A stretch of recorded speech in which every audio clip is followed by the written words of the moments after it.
Off the Ball Breakfast. With UPMC Orthopaedic Care. When things don't move, rotate or bend like they used to, choose us to help you get back in action.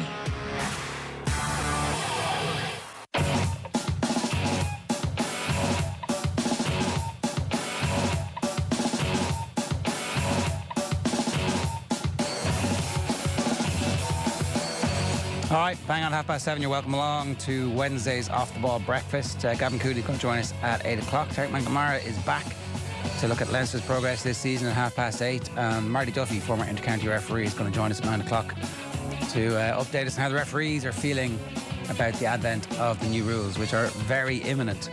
Adrian, Barry, good morning to you. And good morning to you, Arthur. Hello. So how are the Liverpool fans feeling this morning? Now they feel a little bit like, just a little bit edgy.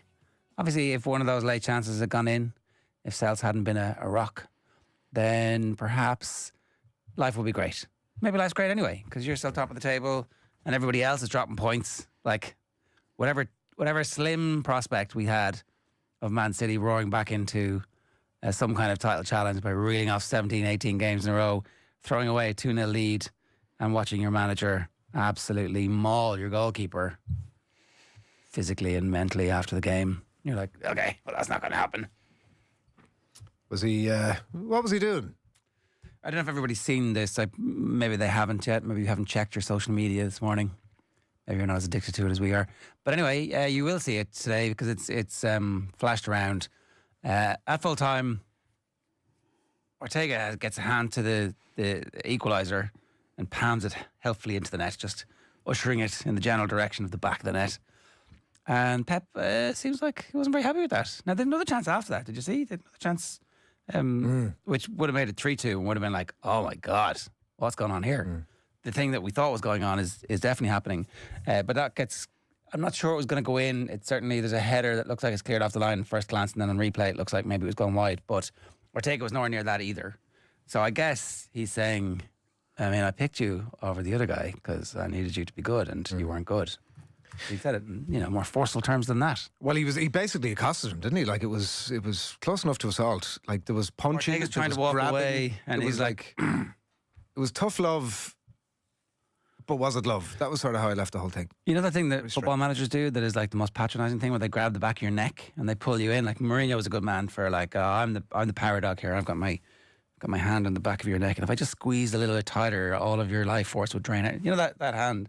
He's got that on him. Yeah. Like, don't touch me like that. The funniest bit of it. Don't touch me like that. There's a TikTok formatted angle where you can just see sort of the two of them at it, and then you can see there's like a wider, let's call it Twitter formatted angle, where you can see the people stuff that's going on around them, and Flecken, the Brentford goalkeeper's coming up to shake hands with Ortega afterwards, and this stuff goes on for about a minute and a half.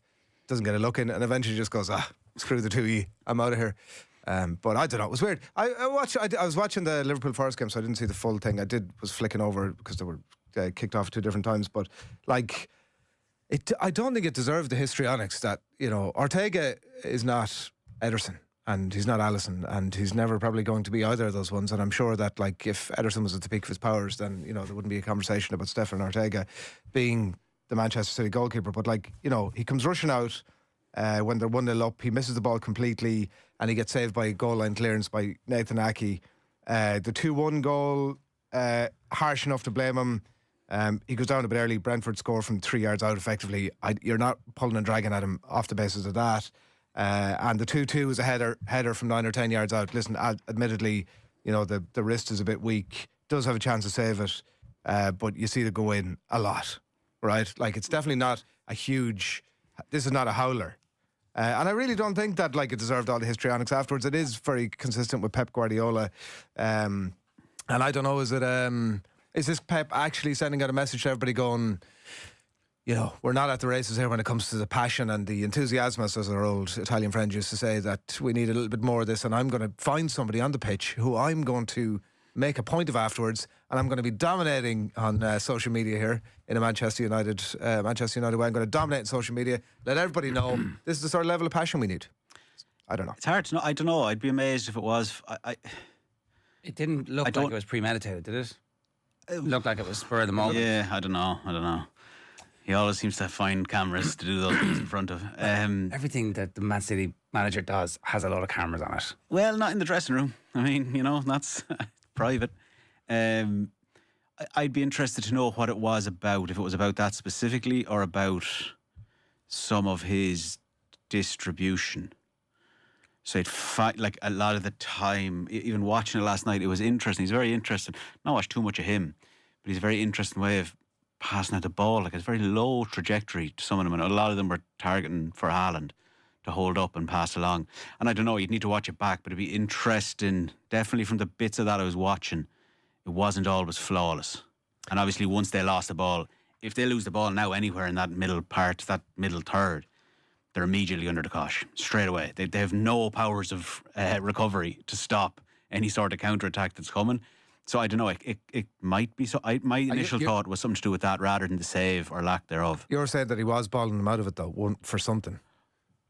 I can't see anything else he would have done. You think it's a pep talk? Literally. Hey, you're a great fella. I love you. Come on, just show a bit more. It could have been, listen, I don't know what in the game, having not seen all 90 minutes of it, he could have been saying to him, Stefan, you're my guy. This is the reason I put you in the team. You're, boy, you're my man. Look at you. You can do this thing. You're better than that guy. It could have been, I don't know. Maybe, because a lot of his passing was great as well.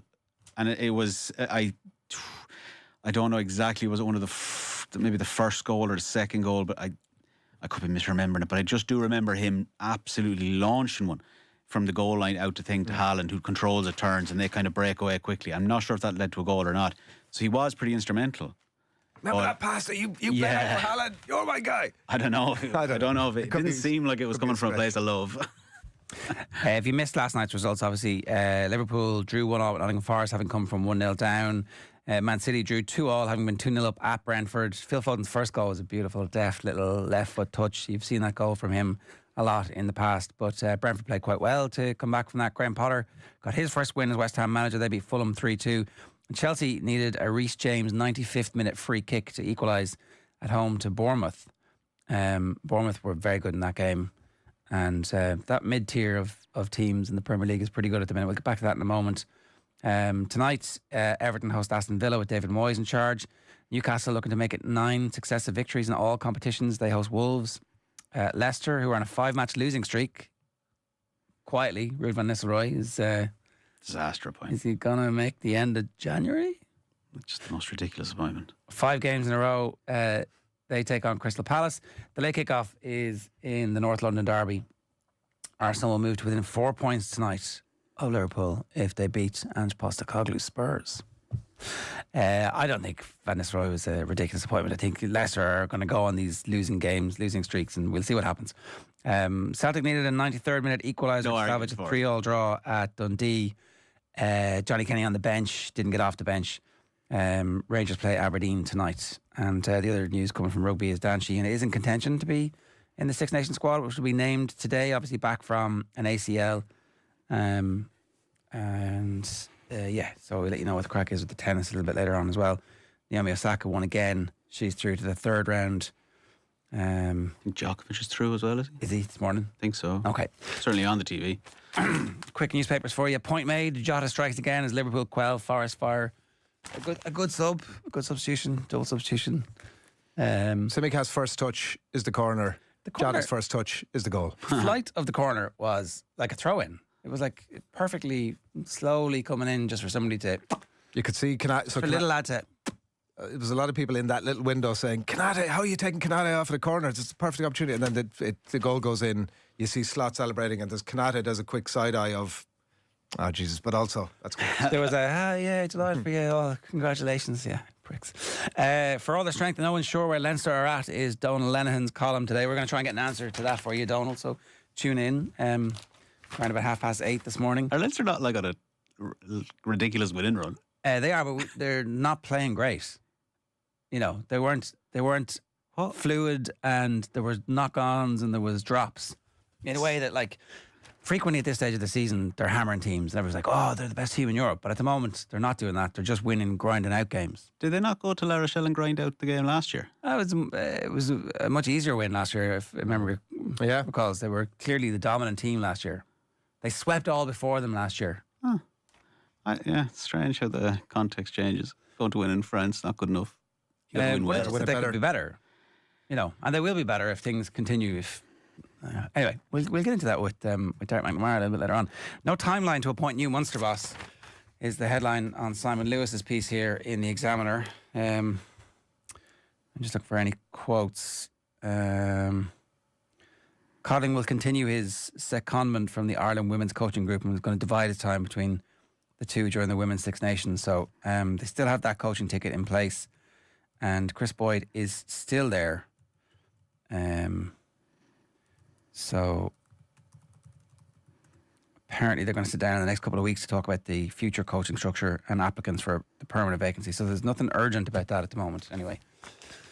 Jot to trot, sub takes just 22 seconds to level and keep Cop in title race control. Mick must hit sales. This is looks like Gabriel Jesus' long-term knee injury, did his ACL, is going to force Arsenal into the transfer markets 5-6 months early.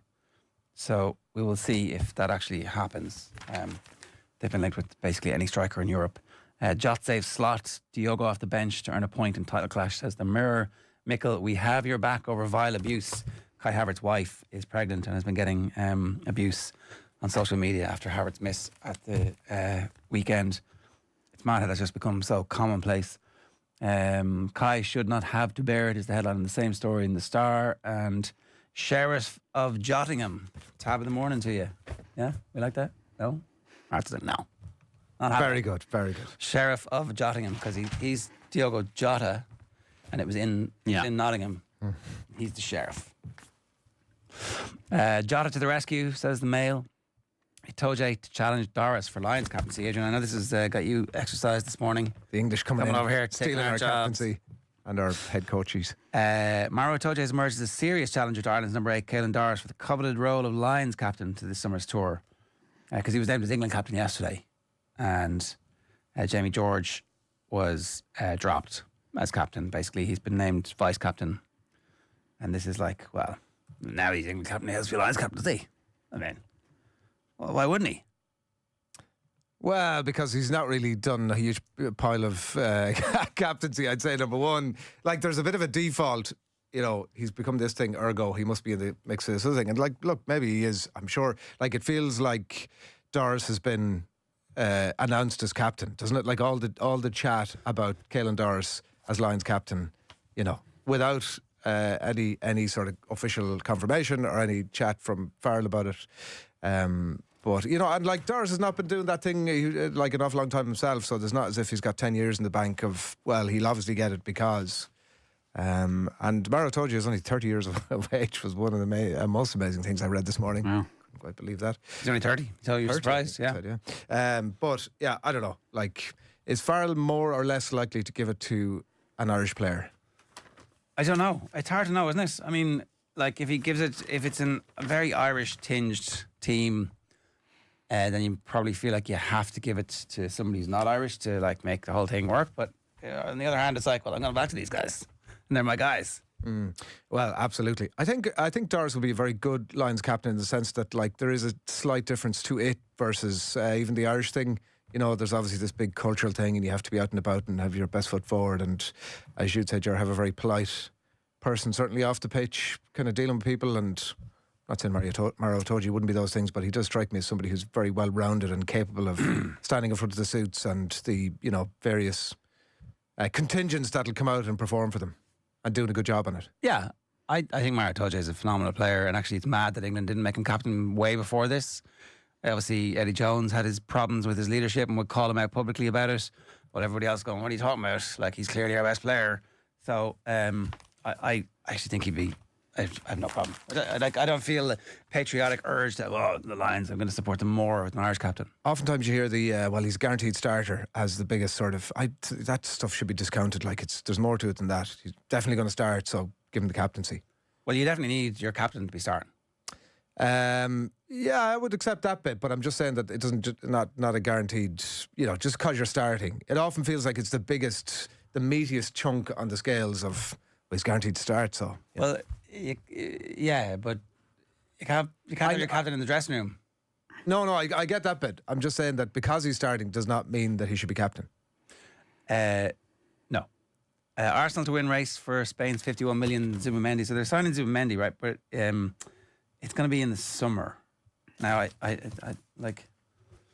get that they're doing their business early, fair play, but right at this moment, not necessarily what you would say is the thing that they need. It's like, oh, we're going to have a good time in the summer. We've spent our summer transfer budget on a midfielder. Everyone's like, yeah, great. What about the strikers, lads? I'm like, oh yeah, we've been linked with every striker in Europe, but we just didn't get one. It's a real managing the narrative thing. Interesting how it works though, because it came out of nowhere. Zubimendi. Yeah. Well, there's a buyout clause. But the release clause. There was no touting of it. There was no talk about it. Like it seemed to be all kind of come to the fore and then done in as quick as that. So maybe I'm sure optically they weren't framing it that way. Yeah. Again, it's reported. Oh, they've won the race. It's over. The race is over. Maybe that's also like not true. This is like a signal to somebody else. Hang on a second. If you want to get in this race, by the way, Arsenal are in the lead. So. Wait until he's standing there with the flag. Possibly, yeah. And they've got a bad video of somebody playing the piano. He's still playing football. Did you know that? Alexis? Yeah, for Udinese last night. I was like checking to see which of James Bank was going back to Watford. So I was checking the score last night, and I was like, just going to click this. Another footballer called Alexis Sanchez. And you're like, 37-year-old. That's the Alexis. I didn't realise that. He's not if anybody's watching any Udinese, maybe you'd tell us how he's getting on this morning. Arteta urges crackdown on terrible online abuse. That's all basically the same stuff. The only other, I guess, interesting thing is fair play Mac. Earls backs Hansen over ref comments. But he doesn't, right? So Keith Earls was at the Lidl launch yesterday when he was asked about Mac Hansen. When I saw it, I was fair play Mac because I would have felt the same as well. But on the other side of it, I'd stick up for the referees as well because the job they have to do, there's no way I'd be able to be a professional referee. So he's like, I understand the player, but equally I'm backing the referees.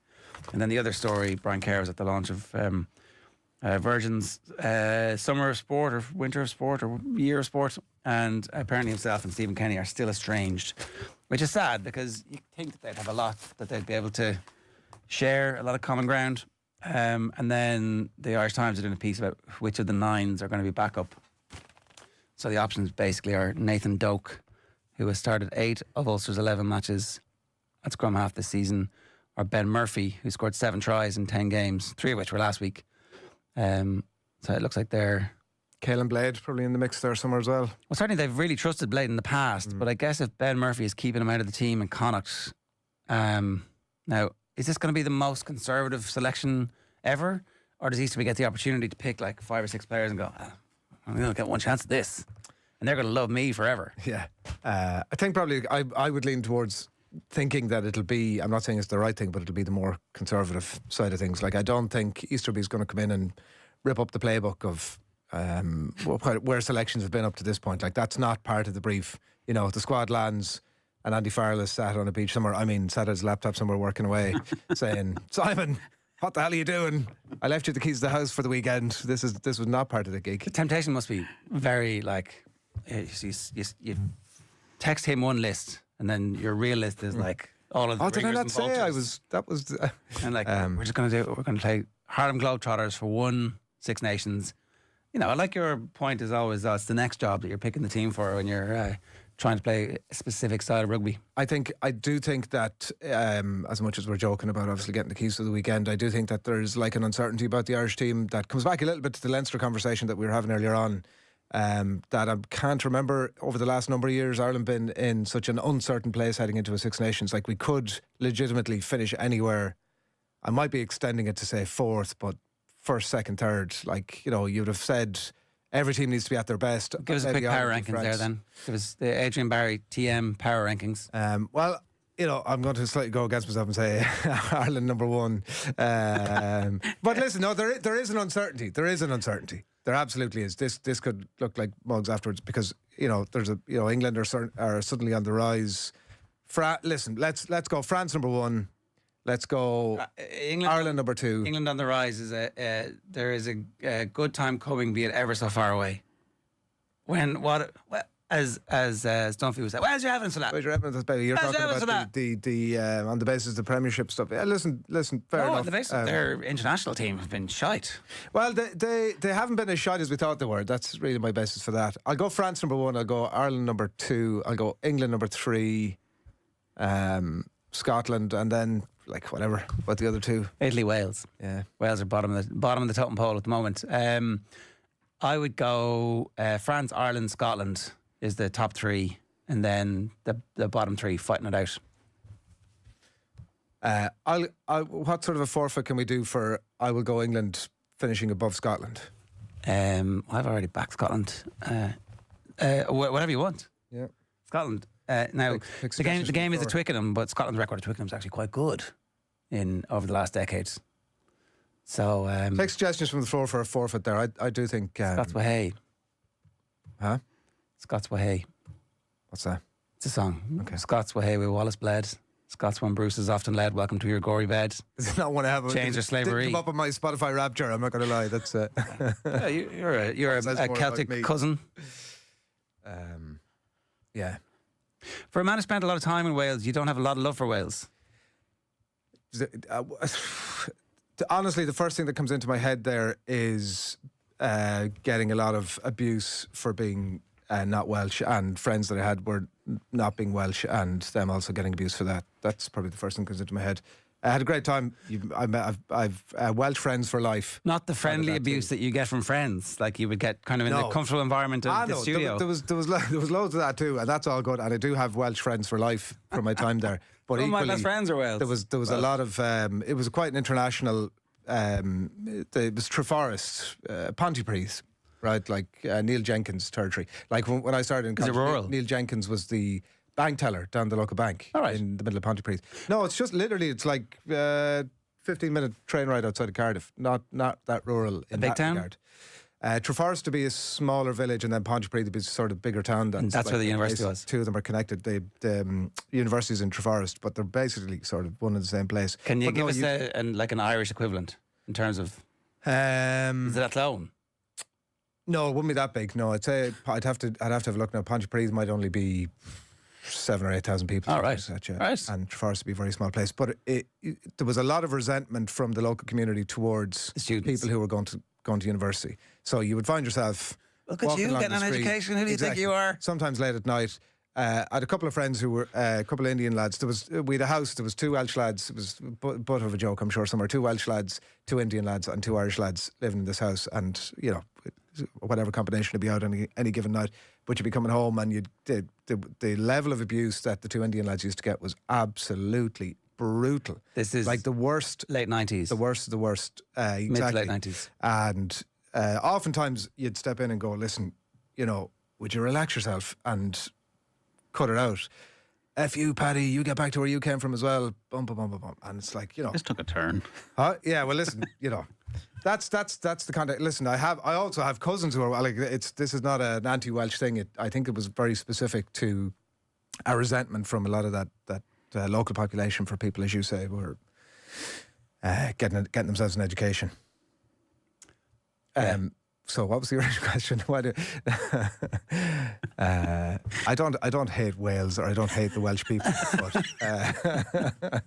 I will say when Ireland beat them in rugby, we were chatting about it beforehand. I covered an awful lot of Six Nations, 2000s, 2010s. I was really surprised by leaving places like Twickenham, where you would walk out and, you know, it'd generally be, to be fair, after the major swell of fans, because you'd be in doing press conferences or whatever afterwards. But like, there'd be nothing but goodwill, because Ireland were actually in the habit of beating England at that time at Twickenham. But there'd be nothing but goodwill. Well done. Hope you go on and win it. All that sort of stuff. You'd never feel that same vibe about Wales games, no matter what happened. Like, there was always just an absolute edge to them that, you know, you were not liked one way or the other. There's a parochial nature to Welsh life. I think probably they suffer from a lot of the same stuff that we do, of, you know, having the hot breath of the oppressor literally on their neck. Yeah, I take your point. A lot of people there seem to enjoy that. Absolutely. The frisson of the hot breath on their neck. It's like, that's nice. I like that. Give me more of that. Yeah. All right, that also took a turn. 7:44 this morning. If you want to get in touch, 0879 180 180 is the WhatsApp number. You can listen to us as a radio show every morning. We're live on the Off the Ball app. Get the Off the Ball app. You can listen to any of the radio stations as part of the Go Loud network.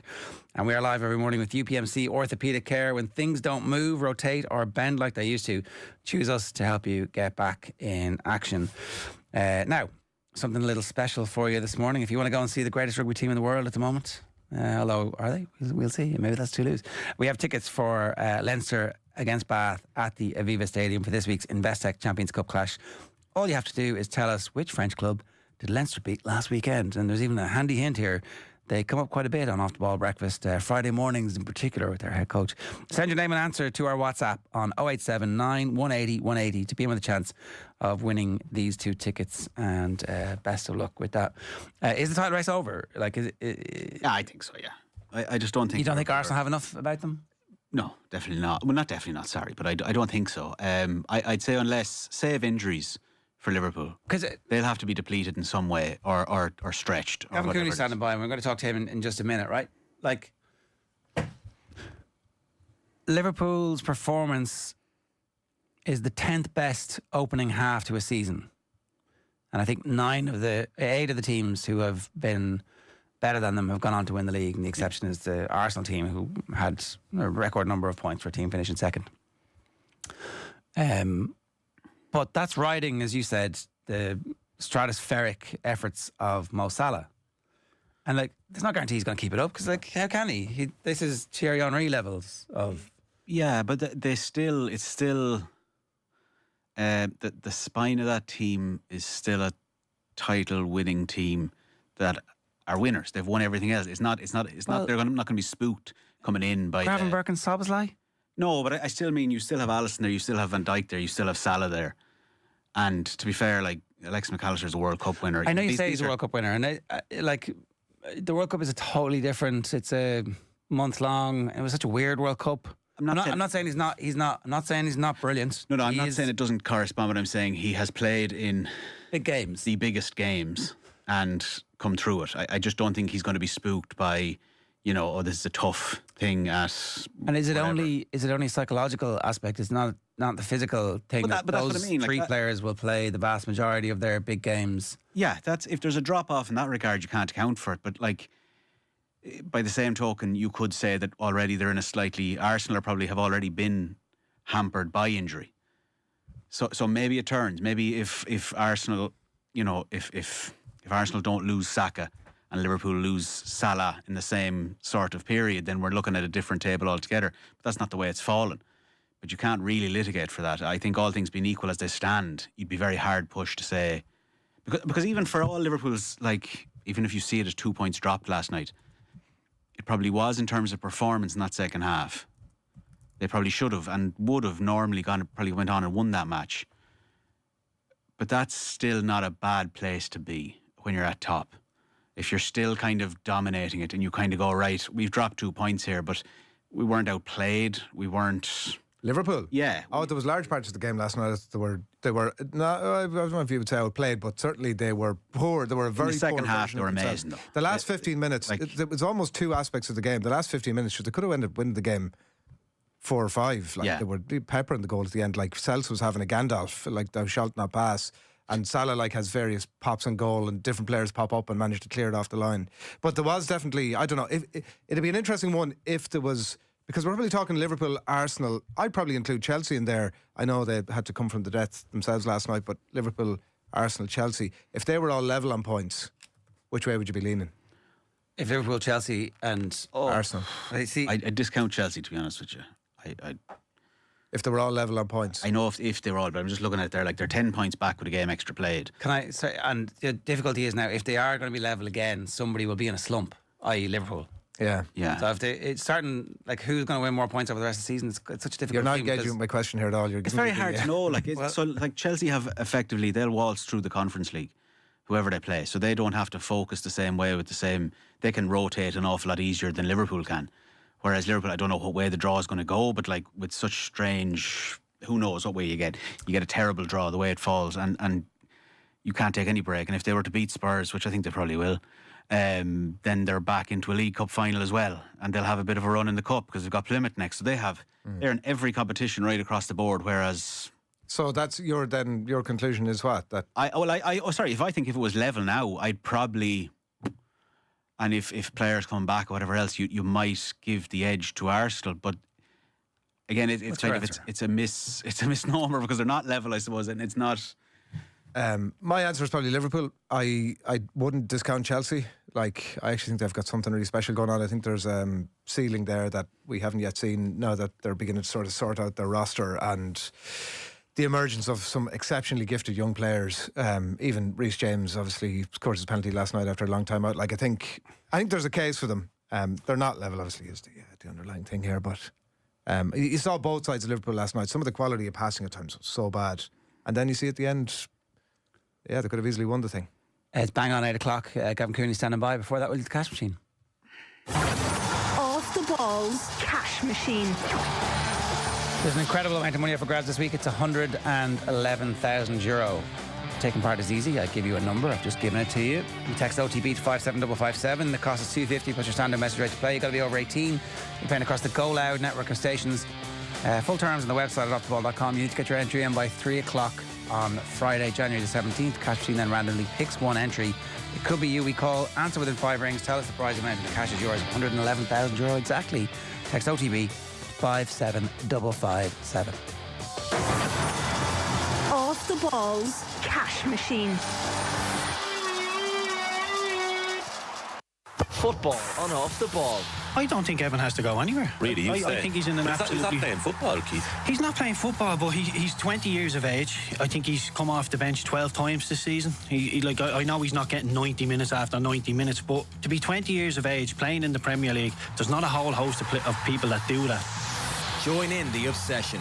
Subscribe now at offtheball.com/join. Off the Ball breakfast. With UPMC Orthopaedic Care. When things don't move, rotate or bend like they used to, choose us to help you get back in action.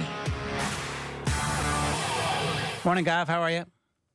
Morning. Very well. I asked a question of the audience, the Liverpool fans, how they're feeling this morning. They're feeling fine was the first one out. I'm feeling fine. Don't be asking me questions like that. Are they feeling fine? I'm feeling fine. There's nothing wrong with me. Why do you keep asking if there's things wrong with me? I'm totally fine. Don't know. That's probably a decent result. It's definitely a decent result from when you're 1-0 down at half time, given how good Forest have been this season and how difficult Liverpool in particular have found life against them. And, let's do the Mick McCarthy line. Had you offered them this at the start of the season, they would have bitten your hand off. They're is it 4 clear of Forest and 7 clear of Arsenal? They have a game in hand over Forest with a pretty healthy injury situation. Like, I know Joe Gomez is injured defensively, but I think that he might be the only player that's injured. So they're in an amazing position, but their form has wobbled a bit lately. I think is it 3 wins in their last 7 Premier League games, with the other 4 being draws. Like, if Manchester City had not blown up, that's the kind of run of form that sees you gobbled up by the Guardiola machine. But that's not the case, so they're still in a good position. But while they're scoring goals, I think their concern is that they're leaking them. That was definitely what Jamie Carragher had to say online last night. In terms of the quality of the performances, are there any issues that we're seeing that are repeating over that run of form that is suggestive that this could actually go on for a little while? Well, they keep conceding goals, and to this we turned an uncomfortable light of scrutiny on Alisson Becker, routinely hailed as the best goalkeeper in the world, and maybe he has been over the last few years, but he's faced 15 shots on target, apparently, since he came back from injury, and he's let in 9 of them, and Liverpool have a kind of a strange habit of conceding the very first shot that they face. That happened in the home game against Leicester, it's happened elsewhere, and it's happened again last night. So they are giving up chances. I think maybe that's to do with, Konate was so impressive in the early part of the season. He then got injured against Real Madrid, and that was the moment when Liverpool started conceding goals and began this run of 3 wins and 4 draws in 7 Premier League games. Joe Gomez got injured against West Ham, and Konate has been rushed back. Like, he played with a knee brace in his first couple of games back, and he hasn't looked fully sharp in the couple of games in which he's come back. And maybe there's a little bit of drop off in midfield where they start losing challenges, and you only have to lose 1 or 2 challenges in midfield for your midfield to suddenly look very open. So that's probably it. And add in another couple of things, like Luis Diaz was pretty poor last night, and he had made a great start to the season, and now we're seeing the kind of errant finishing we've seen from him over the course of his Liverpool career, and the kind of the avalanche of goals he scored at the start of this season is beginning to look like a little bit of an outlier. But having said all that, they're still in a very good position, and I thought they were fairly poor in the first half last night. As soon as they equalised last night, I thought they were excellent, and really were very unlucky not to win in the end. There is a relatively straightforward case to be made that they've rushed out of the blocks, they've taken advantage so far of the other team's stutters, and they've put themselves in a winning position. But there's no guarantee that form that you talk about, Luis Diaz, the Cody Gakpo form, where he looks like a totally transformed player, the Gravenberch and Szoboszlai, high energy, controlling games in midfield, like, this isn't stuff that we've expected from those 4 players in particular, which has been so far ahead of what we expected in such a concentrated period of time, all at the same moment, that if 3 of them come off the level they've been at by a few percent, the force multiplier effect suddenly brings Liverpool into a lot of dogfights with the mid-tier teams of the Premier League, who at the moment all have really good players. Yeah, totally. I mean, those players, like you say, have made great starts to the season, and because it coincides with the arrival of the new manager, you have to, generally the plaudits go to Arne Slot there. But if those, like you say, if they come off at a few percent, that has a compounding effect across the team. And Slot has not rotated to the extent that I think people might have expected him across the season, given how Liverpool are still fighting on all 4 fronts, and in the Champions League are so comfortable at the top of that Champions League groups table. But again, haven't really rotated a lot, I mean, they've one of the byproduct of having a better look on the injury front, certainly than Arsenal, is that all these guys have been available, but they haven't been rotated to the extent that maybe Klopp would have rotated them last season. So you wonder, is that something that may... is that something that they may regret coming down later in the season? But still, at the moment, it's hard to construct an argument that this is definitely going to happen. That while Liverpool have, drawn 4 of their last 7 league games, there are some extenuating circumstances. They played nearly 90 minutes at home to Fulham with 10 men, and again, were unlucky not to win. They were unlucky not to win last night as well. So they do have a squad depth that the others don't have, especially Arsenal, and especially in attacking areas. And you saw it last night. If Diaz isn't firing, they bring Jota on, who is excellent, scores once, and is a heroic goalkeeper performance away from getting a hat-trick. Unlucky not to win, Gav, and then maybe in some ways lucky not to lose, because there was almost 2 sides to the game last night, as you rightly say, sort of the pre-equaliser and post-equaliser. They looked like 2 totally different teams, and the detail of that coming off at a few percent, quality of passing in the first half. I'd made a note particularly of Szoboszlai, Robertson, Diaz making a Hames of that 2v2 when he could have slipped in Gakpo and just didn't look like he knew what he was doing at all. Trent wastes a brilliant press, 55 minutes of the pro ball over the top for Robertson. Half-hearted tackle from Salah that led to the Forest goal. Robertson's on his arse after a ball over the top that sets Elanga away. There's this litany of stuff that is not title-winning form. It doesn't look like Liverpool, and I find really hard to explain. Yeah, there is a real sloppiness there. Poor old Robertson had another fairly tough night at the office, and it's proven to be a fairly difficult season for him, isn't it? I mean, he had a pretty poor night last night, and then as soon as he's taken off, his replacement comes on and swings a corner in for the equalising goal. So he's really struggling. Naturally, all of the attention, all of the time is on Liverpool's right back, but it's funny, like, you know, Liverpool have kept the same two fullbacks from the height of their title-winning days under Jurgen Klopp, but they've completely changed what they asked them to do. Like, we know Alexander-Arnold now is kind of can play like as a hybrid midfielder. You very rarely see him run overlaps down the right wing and just pull the ball back or whip a cross in. And Robertson's strength is basically like a supercharged ruck. Like, I mean, it's just going up and down the sideline and whipping crosses in, but they don't ask him to do that anymore. I think last night maybe they were worried about the counter-attacking threat from Forest wide players, so he kind of gets stuck in field, kind of awkwardly playing passes, trying to get on his left foot. So he had a very, very difficult night again. So there is that. Yeah, there definitely has been a level of sloppiness in Liverpool's performances, but we haven't given enough credit, I think, to Forest. I mean, you sum it up pretty well, where, in one sense, Liverpool were lucky not to lose based on the first half performance. They were unlucky not to win in the second half, and Forest, over the course of the 90 minutes, definitely didn't want to lose, or definitely didn't deserve to lose. Liverpool are so set up now they've gone from the pressing team to the team that learns to play against the pressing teams. They're really set up to play these short passes between Van Dijk and Kanate and Alisson and Gravenberch, and wait for teams to come onto them and then play around them. But Forest have kind of revolutionised the game in that respect by simply standing still. Like, they didn't press at all. They just stood in their own half and told Liverpool, okay, come on, guys, come and break us down. And up until the equaliser, Liverpool looked completely clueless as to how to do that.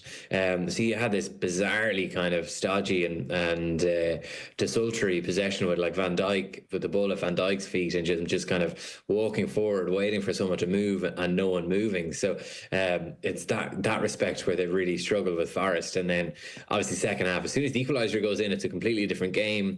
Forest get kind of sucked into the end-to-end game that Liverpool wanted.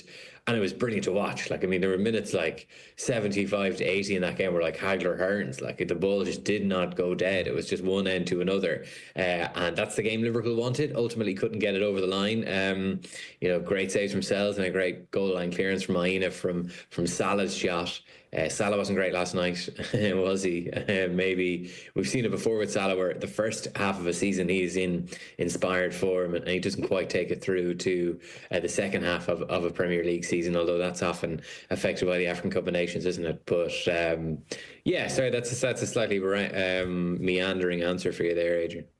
Yeah, I'm still there. I don't know, and we won't know the answer to this thing. Like, that question about whether it's a blip or not. Obviously, given some of the quality of the opposition they've faced over the last while. They're definitely not playing as well as they were in that. If you remember, they had a very handy run of fixtures at the start of the season. We came back then in October after the international break, and it was just like, now we'll see what Liverpool are made of, because they were playing Arsenal and Chelsea and Man City and Real Madrid and all these teams. And they basically won all those games and drew away to Arsenal, and they looked the best team in Europe by a mile.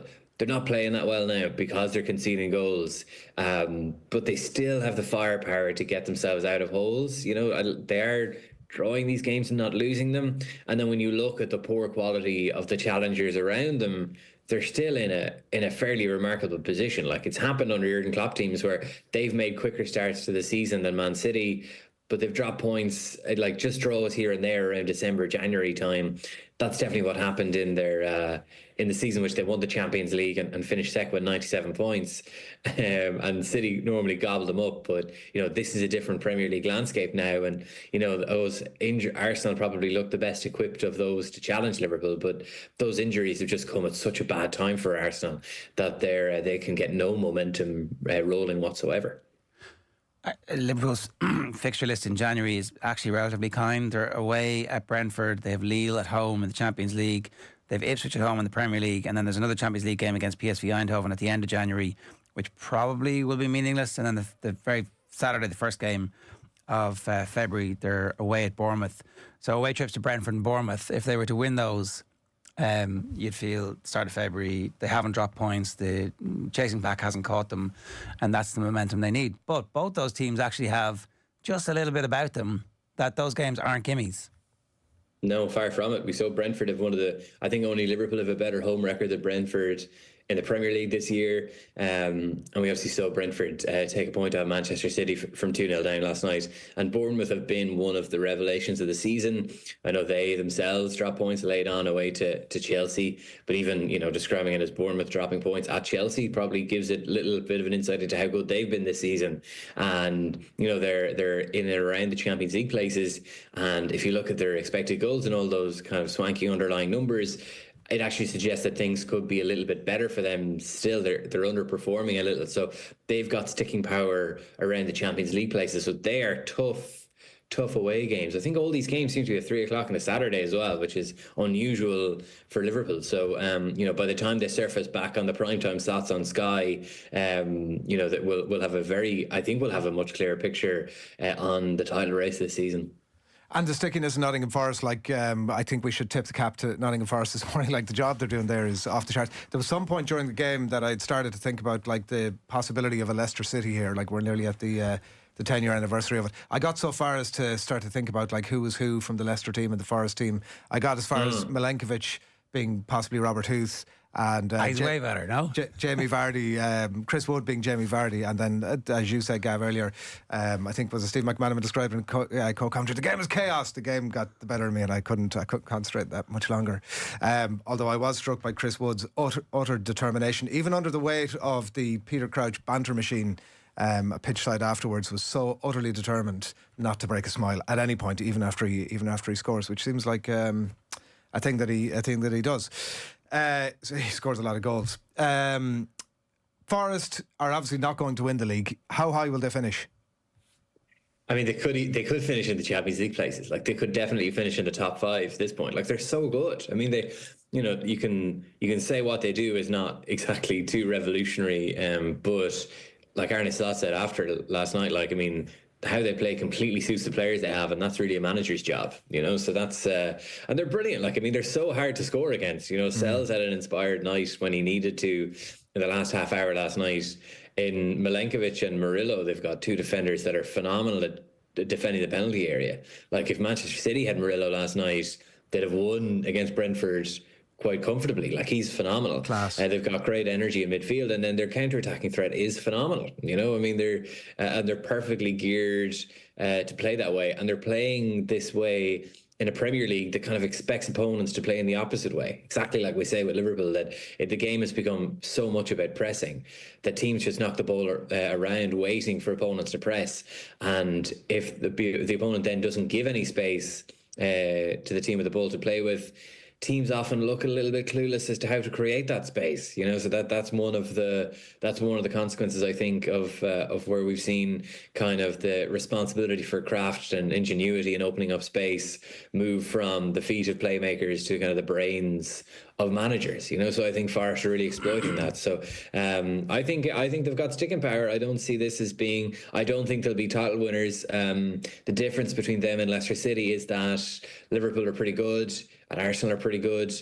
I mean, it's not, I don't think it's too begrudging to Leicester to say they won a very, very weak Premier League. It was the only way in which they were going to win it. So Forest are unlucky to run into better competition, but at this point, I think they'd be a little bit disappointed if they didn't make the Champions League places, which is kind of mad to say.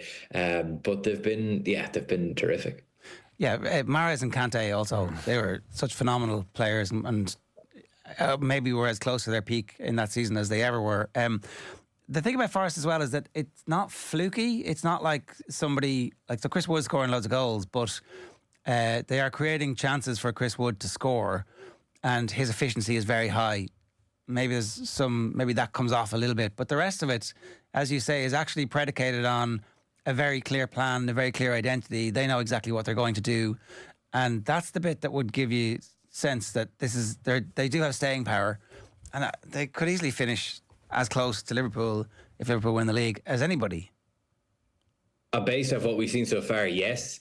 You would think that when Arsenal get Saka back, that they will go on a bit of a run and they'll maybe eclipse them. But I kind of find it hard to see.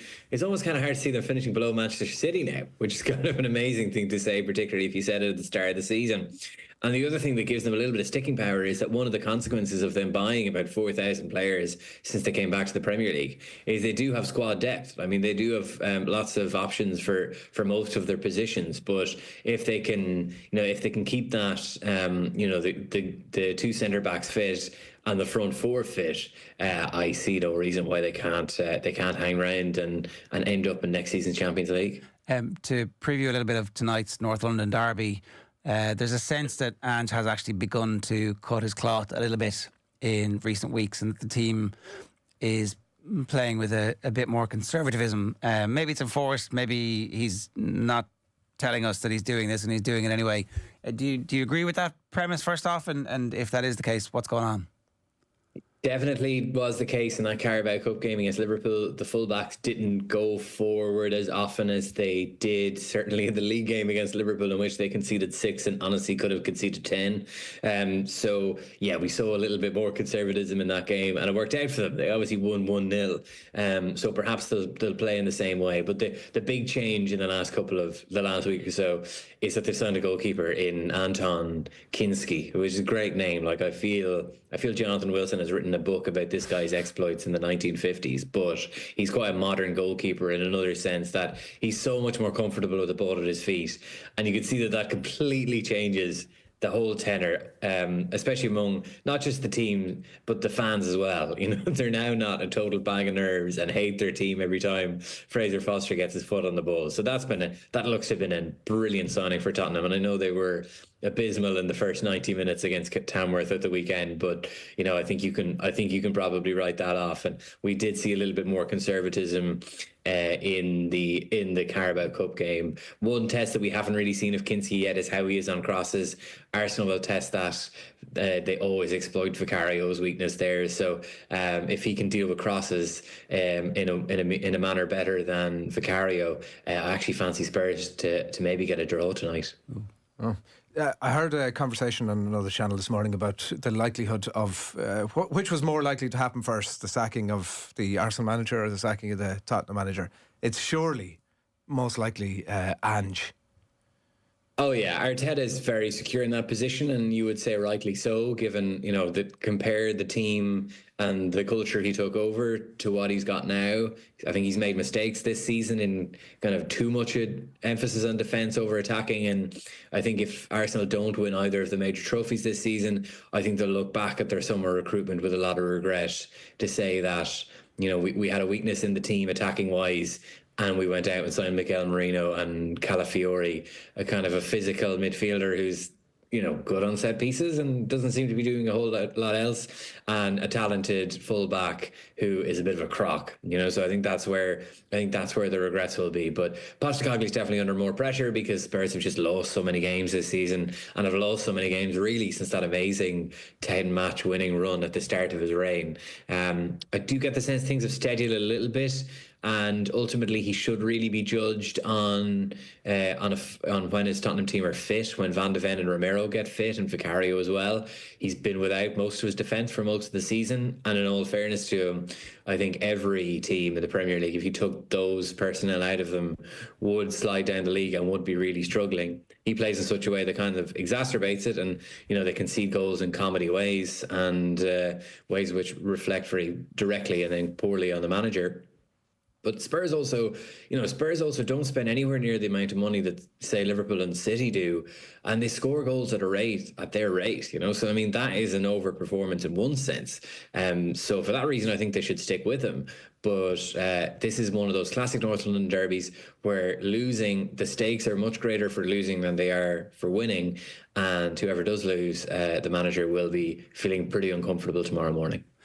Yeah, I largely agree with you in terms of sticking with him. It feels like one of the byproducts of all the injuries is that loads of players who are too young to be getting game time are getting game time, and actually they're kind of responding to the opportunity in many aspects. So from having a small squad at the end of this year, heading into next year, assuming that they buy some players, they will actually have quite a big squad who have a lot of experience, and that's the bit where you get the opportunity to make a big leap forward.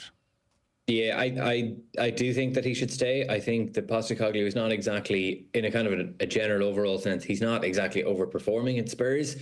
But, you know, he is capable of kind of performing as a Spurs manager should, and he'll perform in a much more entertaining way than Conte or Mourinho ever did. You got to remember that Spurs haven't given him a chance of real success this season, because if you look at the summer business, they spent big on Solanke, who's been pretty good, you know, but after that, I think all of their signings were 20 or younger. You know, Archie Gray's impressed when he's been put in the team. Otherwise, it's like Odo Bear and a couple of other, Bergval, I know, who's beginning to impress as well. So those players were signed not to like fire Tottenham into the Champions League or to a domestic trophy this season. It was to fatten them up for sale in 2 to 3 years' time. And they did not address the gaping defensive holes that were there, because they know Romero and Van de Ven are injury prone, because they missed chunks of last season as well. Tottenham's recruitment is actually pretty good. Generally, we see it already now at Kinski, and those players I mentioned before look really good, but they're not ready to build a Tottenham team ready to make a serious assault on a serious trophy. So he's really been held back by the club, really, or at least he's working within the confines of that the club has set him. So then to sack him for struggling because of those confines, I think would be harsh in the extreme. And while he's obviously got flaws, you know, they do score lots of goals. They are very entertaining to watch. And if you get the next guy in, I don't know what he can reasonably be expected to achieve that Postecoglou can't.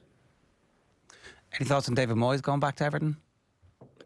Yeah, it's amazing how suddenly kind of glamorous and welcomed David Moyes is at Everton. I mean, they chased him out. They were kind of, I know Alex Ferguson took him out of there, but like Everton fans gave the impression that they were going to chase him out of there shortly after if they didn't. You know, they obviously derided him when he went back with Everton, went back with United in April 2014. You had that guy dressed as the Grim Reaper at the dugout. Do you remember that? And then I think Moyes was Moyes sacked after losing that game. I think that might have been his last game at United. And then Moyes was kind of continually linked with a return, and there was a sense that Everton fans were like, oh no, we don't want this guy again, this guy did nothing. And I think he might have come close to taking over when Ancelotti did.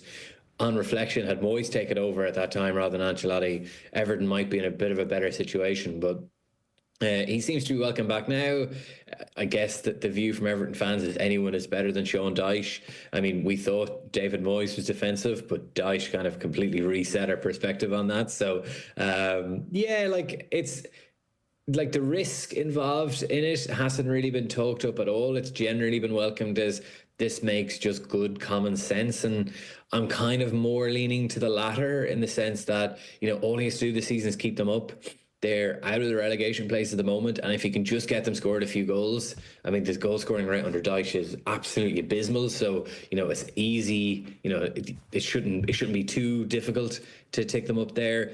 And if he does keep them up this season, and they go into next season in a new stadium, debt free under new owners, it's one of the most amazing kind of miracle stories in the history of the Premier League, how Everton managed to come through, you know, a years-long era in which they only seemed a couple of results away from disaster and genuine kind of financial meltdown, and like administration, and obviously having been docked the points last season. If Moyes, it will be funny if the man to lead Everton into their brave new era is David Moyes, but maybe he's their best guarantee of that era being as bright as it possibly can be. They seem perennially docked in that 16th or 17th position over the last few seasons as well, and like you look slightly above in the heavyweights of United and Tottenham, and at the other end with Brentford, Fulham, mighty Villa, Bournemouth, like all top 10 teams. Forest we've chatted about.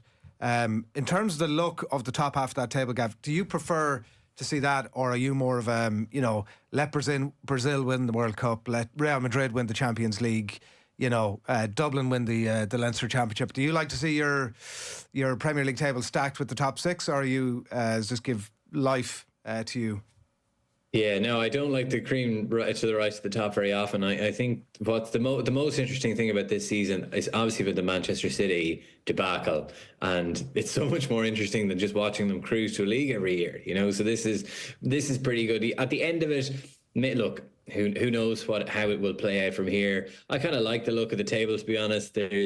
Because there's so many kind of unusual teams up there in the likes of Forest and Bournemouth and even like Fulham and even Fulham, it means that the likes of Manchester City, Manchester United and Tottenham aren't there, and discussing their ills is always so much more interesting. than just talking about how well they're going, you know. So it's been great. The only thing is, like, I would love obviously a proper title race. You know, we've had, in fairness to I don't know, maybe it's been a trick of the City machine to give us an illusion of a title race in most seasons in which they've won it. But, you know, you could construct an argument going into the end of April, start of May, that someone other than City could win this thing. So hopefully we get a proper title race down the stretch. And, you know, who knows, like, Liverpool are having their wobble now, and Arsenal, the team kind of best placed to capitalise on it, just have so many injuries and are so out of form that they're struggling to do so.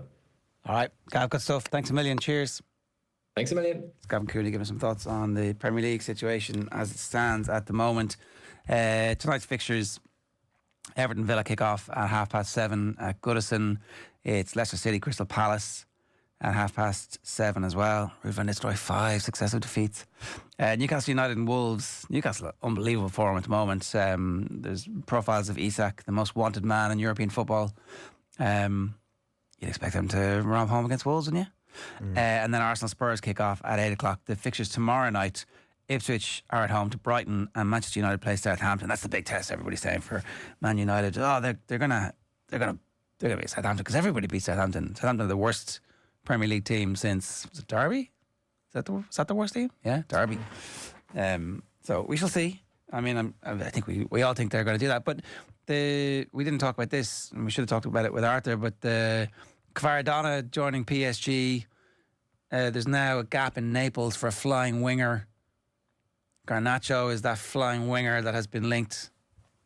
This is the domino effect begins to happen.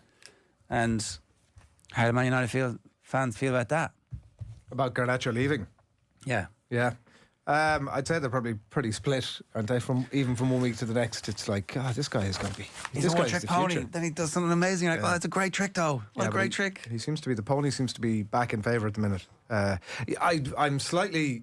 There's a slight asterisk around, I think, a lot of the conversation we're having this morning, in that, like, any one of those dozen Liverpool chances, like Salah was doing very un-Salah-like things with relatively straightforward chances, and the ones that he was directing brilliantly on target were been cleared off the line.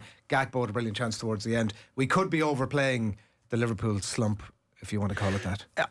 I again, not to be boring about this, but I think it's more a regression to the mean than a slump, and that actually they've been overperforming. If they just perform as normal, everybody else is going to get an opportunity, and that's why it's up to Arsenal tonight to not be flaky and to beat Spurs and to ratchet up the pressure and give us that title challenge and the title race that I think we all want as neutrals.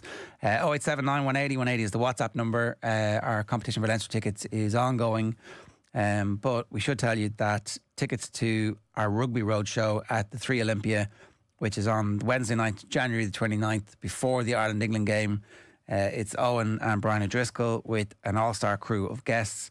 Tickets are no longer available, but we will be having giveaways for Off the Ball members. Keep an ear out for your chance to win on any of our members' pods. It's all thanks to Bank of Ireland, a proud sponsor of the Ireland rugby team. Never stop competing. And if you want details of future events, sign up for offtheball.com/insider. We'll give you an opportunity to buy tickets before everybody else. Should say, of course, that anybody who signs up to the Off the Ball app gets 3 free member pods every month. So there's a way for you to circumvent that if you were of a mind. Now, Derek McNamara is going to join us in studio shortly. First, we want to bring you the latest update on the bromance between Keith Tracy and Ron O'Gara. Yeah, I'm a big La Rochelle fan. I've been in Sports Direct last week trying to find a La Rochelle jersey, but I couldn't. You're now a big rugby man.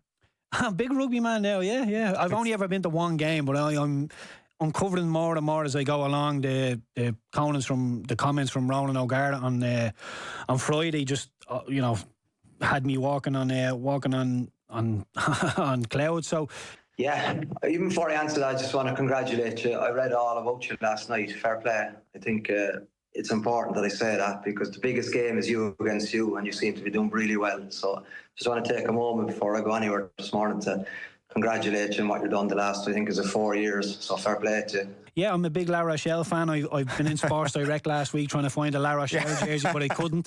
So if anybody knows where to get myself a La Rochelle jersey, I'm all over it. Yeah, I'm loving it. I'm getting myself into the Champions Cup. A lot of people are pointing me to a top 14 game, but I think I'm a million miles away from that just yet. I don't know about that. I think a game in La Rochelle is probably your next stop. What was the rugby game that you were at?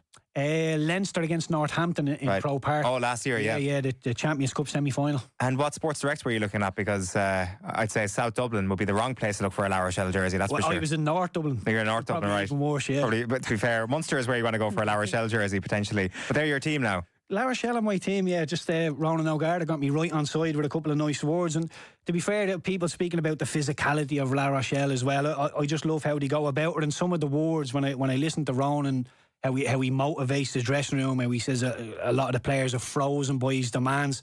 I just think he's the sort of coach that I would have loved to play for, because he throws the gauntlet down. He makes no excuses. It's difficult. It's going to be hard. But that's the standards I expect. They're the standards he expects. Either reach them or move on. Yeah, great stuff from Keith Tracy last night. Derek McNamara is with us this morning at 8:34. Derek, welcome back. How are you? Thanks very much. Yeah, it's been a while, but happy to be back. What's going on? What's going on? Got a lot of rugby. A lot of rugby. Excuse me. Since the last time I've been here, there's been probably, God, I don't know when it was. Was the World Cup? Maybe, was it? Yeah. Last time I was in. So yeah, things have gone very well. There's a match very sense. specific element here. Where is it? Oh, go on. So, for all their strength, no one's sure where Leinster are at, is what Donald Lenihan's saying. And I think that's true of a lot of the commentary. It's this general sense that so Leinster are a very good defence, but are they as good a team? Even Ron O'Gara said it in the aftermath of the game. He was like, they're harder to play against, but are they better? We'll see in May. And I guess, look, the winners write the history. But in the meantime, we're looking for some evidence to see what can we say without fear of contradiction about Leinster at the moment. Yeah, and I guess, like, what you find is a lot of people are trying to boil it down to one stat or one data point or one instance in the game to try and explain what's going on in a game, but it's just never that easy, right? There's always hundreds, if not thousands, of things happening in the game from start to finish, and it's a little bit more nuanced than trying to just put it into one bracket of what Leinster are doing or what they're not doing. But I guess when you're looking at the team overall, you're trying to figure out what it is they're trying to get out of this competition, right? So, obviously they want to try and, get a home draw, if that's the way you want to look at it. And then you want to look at the way in which they've played and who they've played, right? So in previous years, you probably would have said Leinster have eased through this competition from the start. And you can't say that this year, right? Because they've beaten the team that were at the top of the Premiership. They've beaten Claremont, who were a very good side in top 14. They've beaten La Rochelle in their home, and then they've beaten Bath, or they've got Bath this weekend, who are atop of the Premiership. So the only other thing that you want to say then is what type of game plan they're playing and what is it they're trying to implement. And it's only when you start looking really into the game and you try and figure out what is happening. What Leinster are trying to do, what they've implemented, especially our first phase, is they try to blitz the opposition as quickly as possible. And the purpose of that is to try and reduce the decision making of the opposition. So it's defensively. Confusion. Yeah, defensively. So what they're trying to do is they're trying to push teams on the back foot. They're trying to cut out that decision making of the passer.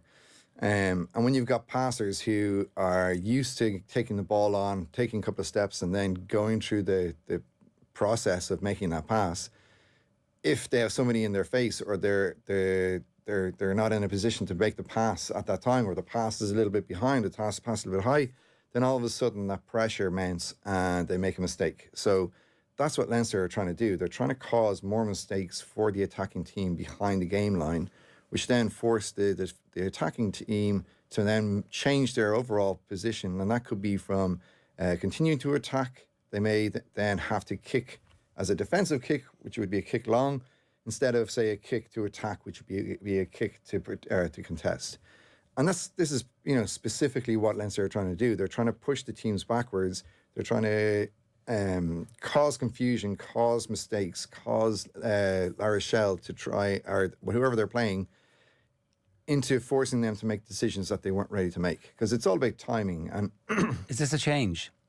It is a definite change, but it's funny because it's perceived as this new thing, this new Nina Bar thing, which it is in its essence because it's a bit more subtle. But this type of attack, it's our defence. It's been around for a very long time. It's been around. It's been in France for probably 5 or 6 years at least, or probably longer actually, where it's that blitz defence. It's by all means get to where you need to get to. But I think what McNamara and what the Leinster team are trying to do, which is slightly differently, is they're trying to predict where the ball is going to be if they sprint up as fast as possible. So that's the difference. They're subtly trying to predict where the ball is going to be so that they can take that ball carrier's decision making and force him into making a mistake, or she. It strikes me like a high element of risk about all that. I mean, like it would be hard to say that. Slightly conflict watching the game last weekend and how comfortable they looked, sat on their own goal line, been pounded by La Rochelle. But equally, from what you're saying, that describes a high risk game. Well, I suppose then you bring in the nuance of it, right? There's and this is what kind of brings into the element of this week's game. You know, when do you blitz? When do you become passive? When do you close the door? When do you implement the different types of game plans? What Leinster would have done, especially in the opposition's half, that's when you tend to blitz. That's when you tend to cut out the decision making. When you're on your own defensive line, it's more a goal line defense. You know, if you American football, for instance, you'd have different packages or different types of game plans that would be, you know, much more tighter, defending much more tighter and not coming off the line. But then, you know, I think, what was it? Ringrose has missed a huge amount of tackles in the last couple of games, but he's been given the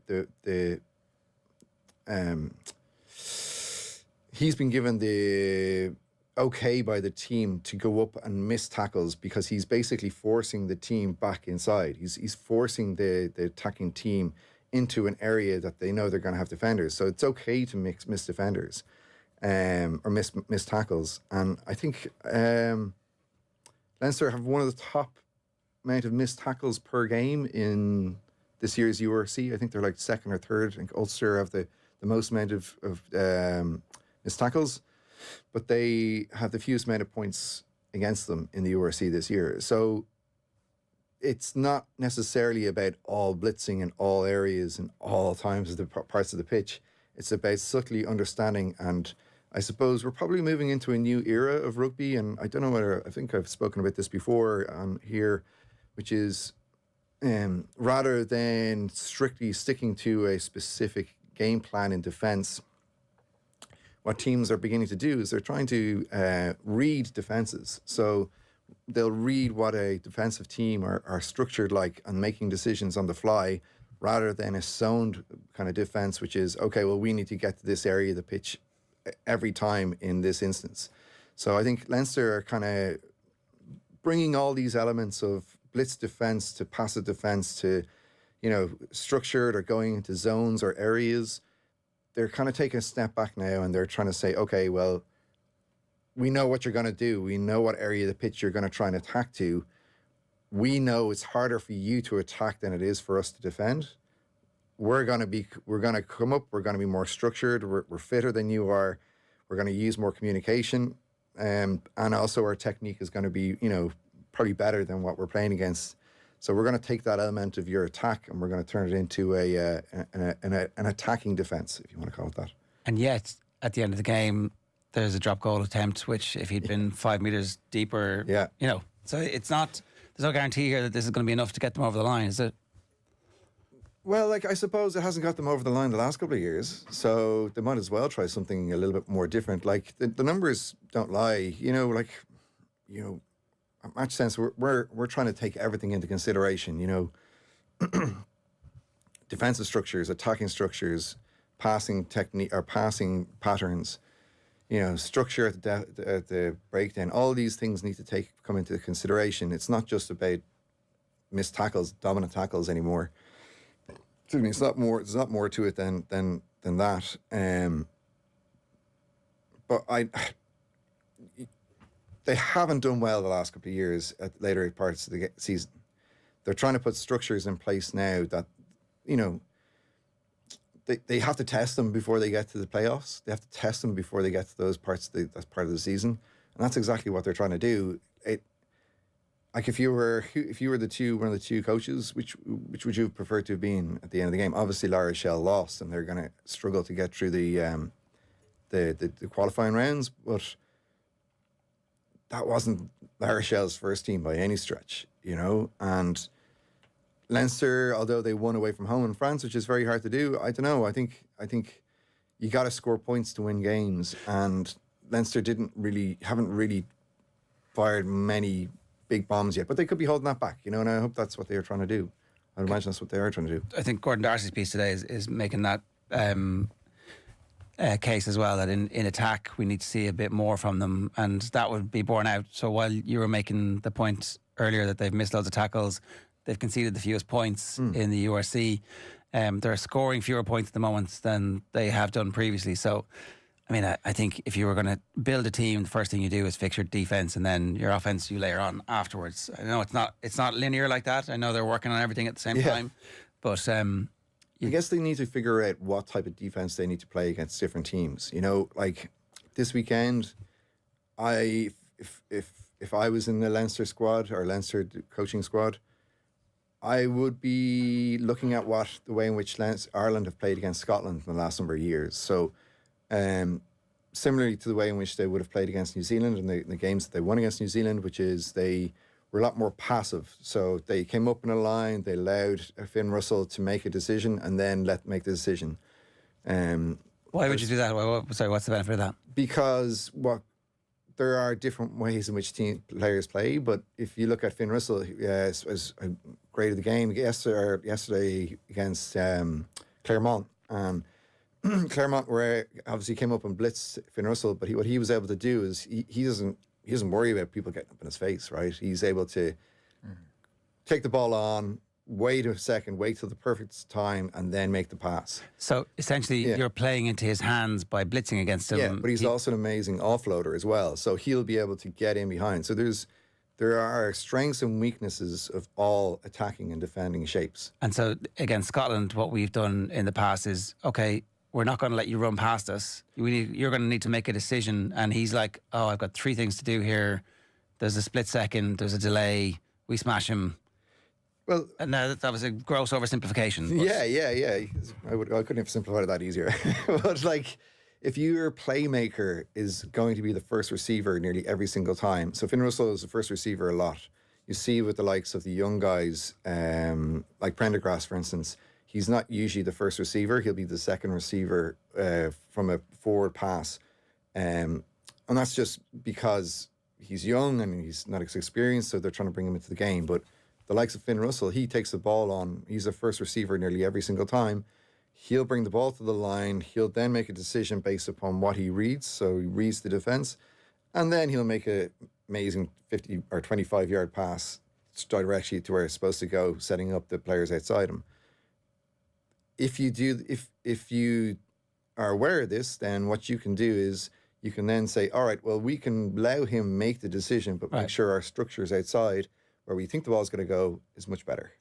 Bad for Ireland if Andy Farrell teaches him not to do that on the Lions tour, right?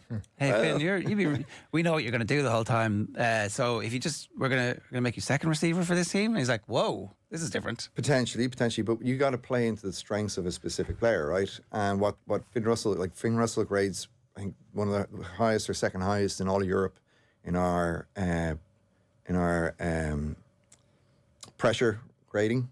So he's able to make accurate passes when somebody's in his face.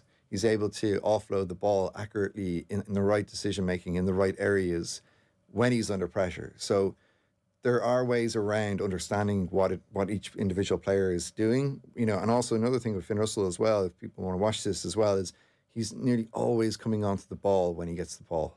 If you look at the likes of Prendergast or even his name, Munster. Crowley, yeah, as well. A lot of the time he'll get the ball and he'll just ship it on, which is then cutting out space out wide because he's not drawing in any defenders.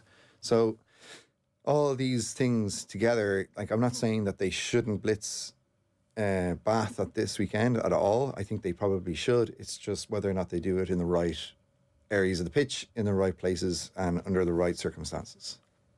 Okay, we have some slides. The first one here is carrying 2023-2024. This is versus carrying 2024-2025. This is for Leinster, obviously. Yeah, this is just we didn't want to bring too much. We didn't have a huge amount of time yesterday to put this together, so we were just looking at whether or not, what is the difference? Is there any kind of discernible difference between the shape of which the difference between what Leinster were doing last year and what they're doing this year? And there's this more than significant, and this is just the Champions Cup competition, so this is Champions Cup data. What jumps out at this is that, okay, well, 23% of the back row last year were carrying the ball and doing most of the actual contact. And we stick up the carrying 2023, 2024 one there. Yeah, so there that's 2020. Okay. So basically, front this row. Last season's this is Champions last Cup games season's for Champions Leinster. Cup throughout the season, throughout the competition. We had 20% of the time that going into contact and going to a ball placement situation. 20% was that through the front row, 15% through the second row, and 23% through the back row. And that in itself isn't peculiar. But if we go to this season's, which is the next slide on, you'll see that the back row go to 27%. I think it is. Yeah. And so that's an increase, a significant increase in last year. But also the front row has increased from 20 to 22%, which isn't a huge amount of a difference. But what that is showing us is that Leinster are using their pack a lot more than they have been in previous years. So they're a bit more of a dominate. They're trying to dominate teams in their front pack, and most of their ball carrying is coming from the back row. So if you're playing against Leinster and you want to slow them down, that's where you got to look at identifying them. But it's nothing too massive between this year and last year, but it is a significant difference between what the back three are doing, which the back three seems to be doing a lot less of going into contact and a lot more kicking.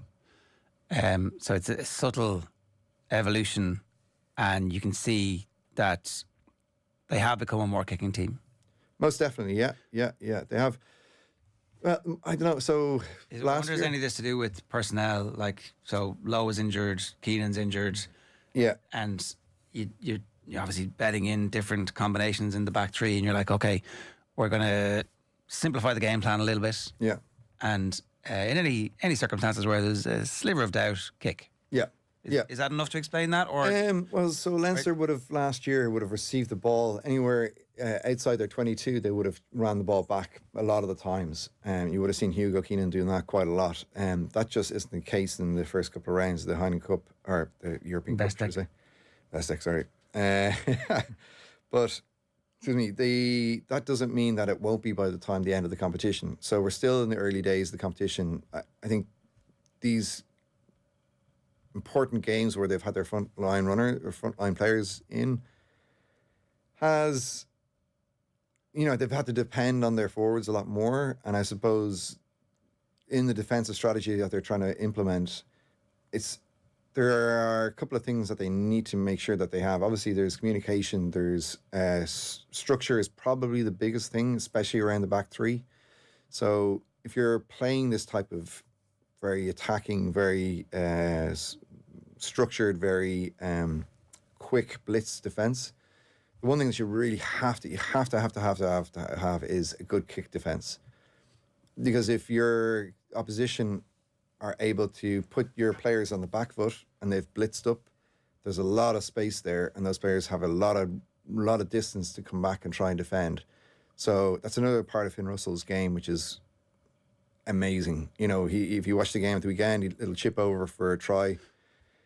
There's quite a lot of elements that are matching up for Bath in this game this weekend that are, Leinster can't take their eye off the game at all. But yeah, that's the main thing, is that they're probably not running as much because they're kicking as much, especially in the back three. We await the Bath team with bated breath, because there's a possibility they don't come fully loaded, that they keep some reserves and try and bank their way through, which would be a disaster for the competition, because like Finn Russell at the Aviva at the weekend facing up against this team would be great to watch. If he does play, are you saying that we're going to see a different, it sounds like you're saying there's an evolution to the development of the Leinster team, that they're still trying to feel their way through. Donegal 2012 is in my mind throughout this entire conversation, that ultimately they're trying to get to a goal, and we're having to wade through some stuff before we get to the good stuff. But are you saying that, like, if Finn Russell does play, that the Leinster system, is Is it what's the opposite of rigid? Is it loose enough for it to be able to, you know, for Nina Barr or the coaching staff to be able to say, well, you know, we have a slightly different proposition here. So yes, these are our principles, but we're going to tweak them this weekend, or we're going to ditch them because this guy is not so good with loads of thinking time. I think it's the one thing I've really learned over the last kind of year and a half, which is trying to make informed decisions before you have the full understanding of what's going on. I guess personnel is something that we've taken from the American football side of things, which is if we want to go for 4th and 2 and we don't have the right personnel out there, then we won't make that decision. So if we don't have the right players to pull off what it is we want to do, it's the exact same as in this situation, right? So if you're going to play against Finn Russell, I guess what I'd be looking for this weekend is to see whether or not they're able to implement different types of game plans, you know, different types of structures, different types of speed, and it shouldn't be that difficult. These are professional players. It's not all about getting up and getting in people's faces. It's about structurally coming up and making sure that your structures are in place to take away what your opposition's best hand is. So it's not just about, and we won't know that until lunchtime on Friday, I think it is. The teams need to be named by, but I'd be disappointed now. Yeah, I got to say, I'd be. Play, yeah. Well, look, I don't know whether the English teams have a history of pulling teams like that. I don't know. I don't think they have. It's mixed. It's situation by situation, and because they're doing so well in the Premiership, there's a real chance that he's like, look, we're going to qualify more than likely. They need a losing bonus point, I think, to guarantee. But there's a load of sequence of results that probably go their way. Now, it's a bit early the weekend, so maybe he picks his full team and see how it's going. For example, right, the way you're talking about personnel, Will Connors is just coming back from injury, but we did see him being a starter in big games last year and then not in the squad for other games, even though he'd be fit and he'd be potentially man of the match in some situations. He's exactly the type of player that you might see coming into the side for horses for courses situation like this. Potentially, yeah. Well, I think if he was fit, he was brought in against La Rochelle, wasn't it, to try and take down Skelton, because Skelton has the highest number of players per tackle in the top 14. So, you know, like I think it's like a 3.2 players per takedown. He has something crazy compared. You know, it's like Man Mountain running against. I can't remember. There's some like Lord of the Rings or something. They're trying to take down the big guy. So when you can kind of mitigate that with one of your own players, you're trying to look at the best 3 players your opposition have. What are those 3 players? What do they do? What can we do to take those strengths and turn them into weaknesses? And that's fundamentally what you're trying to do using data, and that's what we try and help teams do. Hammer the hammer is the... Yeah, so like, who would it be that you would be bringing in Will Connors for? Are you bringing him in to give him game time at this level? Are you trying to, you know, take away one of your opposition's strengths? I don't think Bath kind of have that kind of dominating forward pack, big ball carriers. They have some really, really good players, but like, if you were playing against Saracens, I would say, yeah, bring in Will Connors to take away that, you know, the back row for Saracens, but I don't see Bath. Bath are much more structured, much more kicking structured team. So, all told, at the moment, the information with an incomplete picture, obviously, because the season has only basically started really in a European context. Leinster are slightly different from last season, but it's too early to say if it's compelling enough to go, oh, well, they're favourites at this stage of the competition, because you know, it was paper thin last week. I don't have all the information at my fingertips, but it's quite difficult for us to really put a finger down who's the best team is, because again, you have to take into consideration who Bordeaux played against, you know, what team they put out, what team that they played against. You know, we're still seeing a significant number of new players coming to each team. Like, we had 76 new players play last weekend that hadn't played this year, this season yet. So a lot of the teams are putting in development squad players or players that they hadn't used into games because they don't have to. They're not really giving monkeys about the competition, you know. So you have they're to think guaranteed that, to go through with one win, and they have that one win already banked. So this is just yeah. So like that in itself is a problem with the structure of the competition. It's not necessarily the team's fault. It's right. Well, if we're going to if we're going to allow you to get through to the next round with one game, one win, then like that's on the competition rather than the actual teams, I think. all right. Good stuff. If anybody wants any more information, Yeah, well, thanks for you guys. Like we grew significantly over the last year, so we're right at the cusp of doing some really, really fun things and cool things. So any teams or anybody that wants to reach out, we're at info@matchsense.com. Or if you want to reach out to me on LinkedIn, I'm on LinkedIn as well. It's probably easier to get in contact with me. But yeah, very exciting next 6 months, a year ahead. Derek, good to see you. Good stuff. 0879 180 180 is the WhatsApp number. As I said earlier on, if you want to win 2 tickets this weekend's Investec Champions Cup clash between Leinster and Bath at the Aviva, all you got to do is tell us which French club did Leinster beat last weekend. Send your name and answer to our WhatsApp on 0879 180 180 to be with a chance of winning those 2 tickets. We will announce the winner before the end of the show at 9 o'clock this morning. It's time for Cash Machine. Off the Ball's Cash Machine. The money up for grabs this weekend is €111,000. €111,000 exactly. Text OTB to 57557. The cost is $2.50. Plus your standard message rate to play. You've got to be over 18. You play across the Go Loud network of stations. Full terms on the website at offtheball.com. You've got to be in by 3 o'clock on Friday, the 17th of January. Cash Machine then randomly picks one entry. If we call you, answer within 5 rings. Tell us the prize amount. And the cash is yours. It's €111,000. Text OTB to 57557. We're talking refereeing in Gaelic football next. Off the Ball's Cash Machine. Off the Ball Daily. A home for your favourite podcasts from Off the Ball. You had to be there, the performance rankings, a slight tangent, and the crappy quiz. I wouldn't do that because that would be in the. So then why can't I say naughties? Because that's too vague. And again, he just said Quizmaster discretion. You meant the late 80s, didn't you? Yeah. Sure, we saw whatever it is, 87, 88, whatever. I named it half the team afterwards. Quizmaster discretion. You're naming a team. 432. Question 2. For a team. That's not true. I named the Galway team. Yeah, Galway. You want the year. Question 2. Jer gets that point. Join in the obsession. Subscribe now at offtheball.com/join. Off the Ball Breakfast. With UPMC Orthopaedic Care. When things don't move, rotate or bend like they used to, choose us to help you get back in action.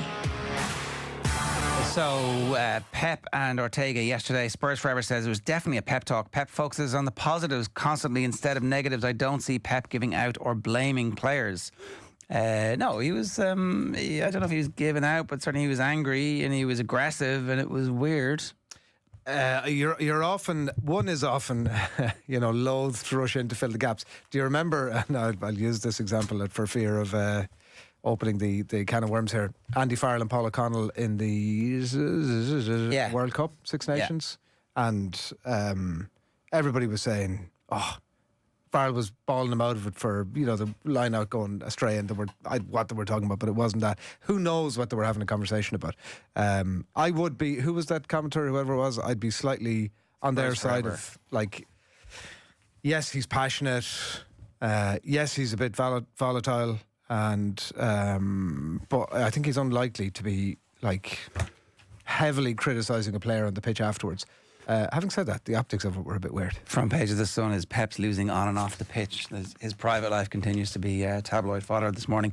Mark Travers with a really good save in the first half in the Chelsea-Bournemouth game, says John on YouTube. He did get some game time over Christmas that was unconnected to the fact that Neto's on loan. Not Neto. What's the Kepa is on loan. But obviously he plays in the Chelsea games and played really well. Liverpool can't win a league with Robertson at left back. He's finished, says Noel. I don't think he's finished. Just not playing great. And Clinchy says, relax, Ger, top of the league and Champions League. Nothing is guaranteed in life. Look, it's been really good. It's been excellent. But all they've got to do is come off a little bit. And it's like a difficult first season, a difficult end to the first season of the new Arne Slot era. Brentford, Bournemouth, Everton, City away for Liverpool in the next few weeks. Get through those with 8 points and the league is theirs. Which probably. I mean, they'd have dropped 4 points and all that, and we're just assuming Bukayo Saka comes back and is fully fit from a hamstring injury, you know, and he's been kind of unbreakable up to this point in his career. So I don't know if he's necessarily going to spring straight back in, bounce back up and be irrepressible straight away. Yeah. Well, Reece James obviously was one of those players that came back last night after a long injury layoff. Stroked his penalty, comes off the bench, strokes his penalty home beautifully. And Saka's free kick.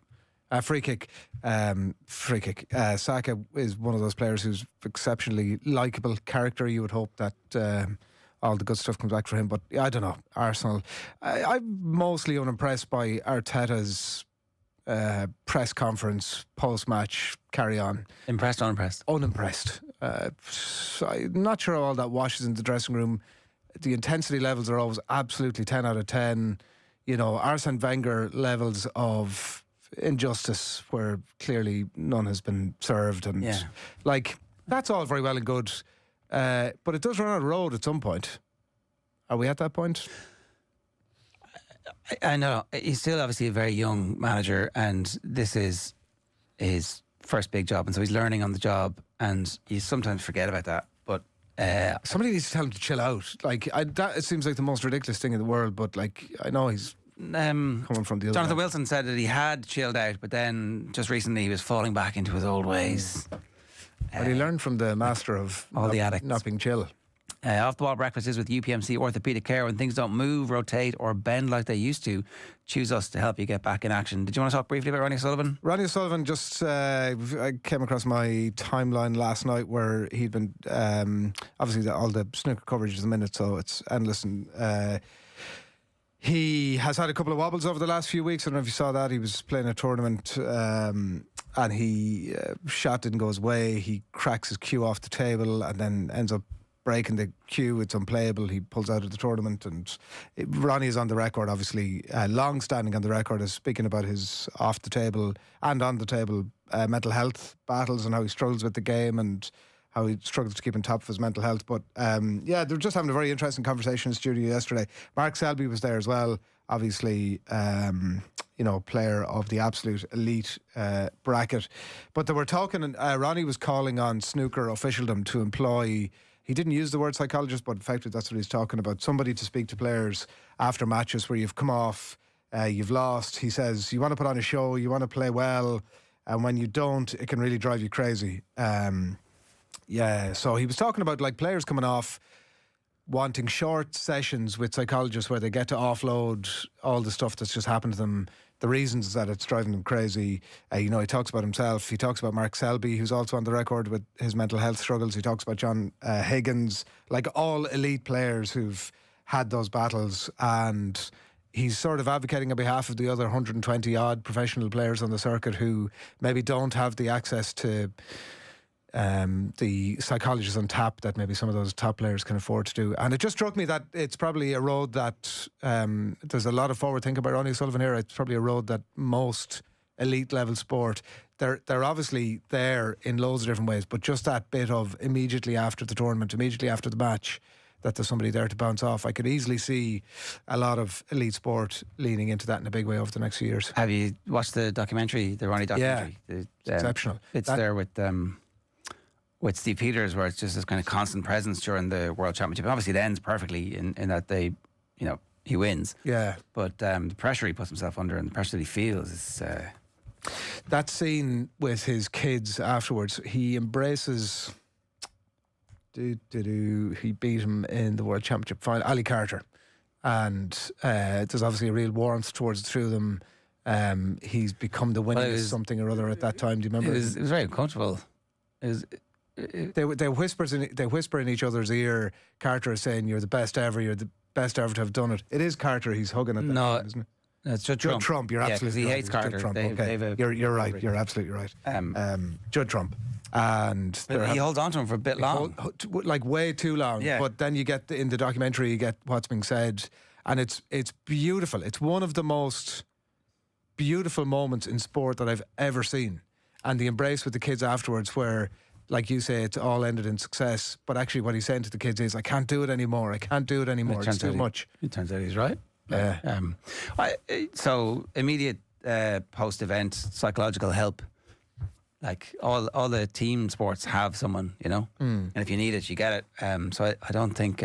But that bit of the thing that I was curious about was they'd all have it, and I don't know the answer to this question, but it feels like they all have it. Let's say around the training complex or around the club or whatever it is. But just that bit of I've just walked off the pitch, walked away from the match. I just need to speak to somebody. I don't need the manager's. I don't yet need the manager's sort of breakdown of how I went on, or I don't need to be going into a press conference. I need 10 minutes with somebody where I can get my head around this thing. It'll be interesting to see. It'll be interesting to see if World Snooker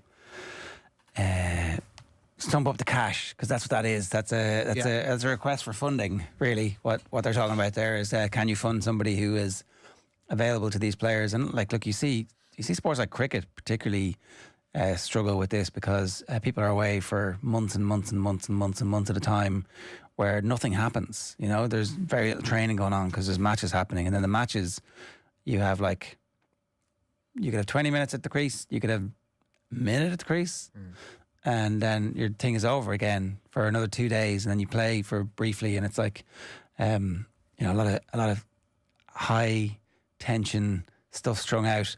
And with the snooker, they're in China for 3 weeks, they're back home, they're back in China, and it's very highly pressurised. So I think it'd be interesting to see if they do stump up the cash for sure.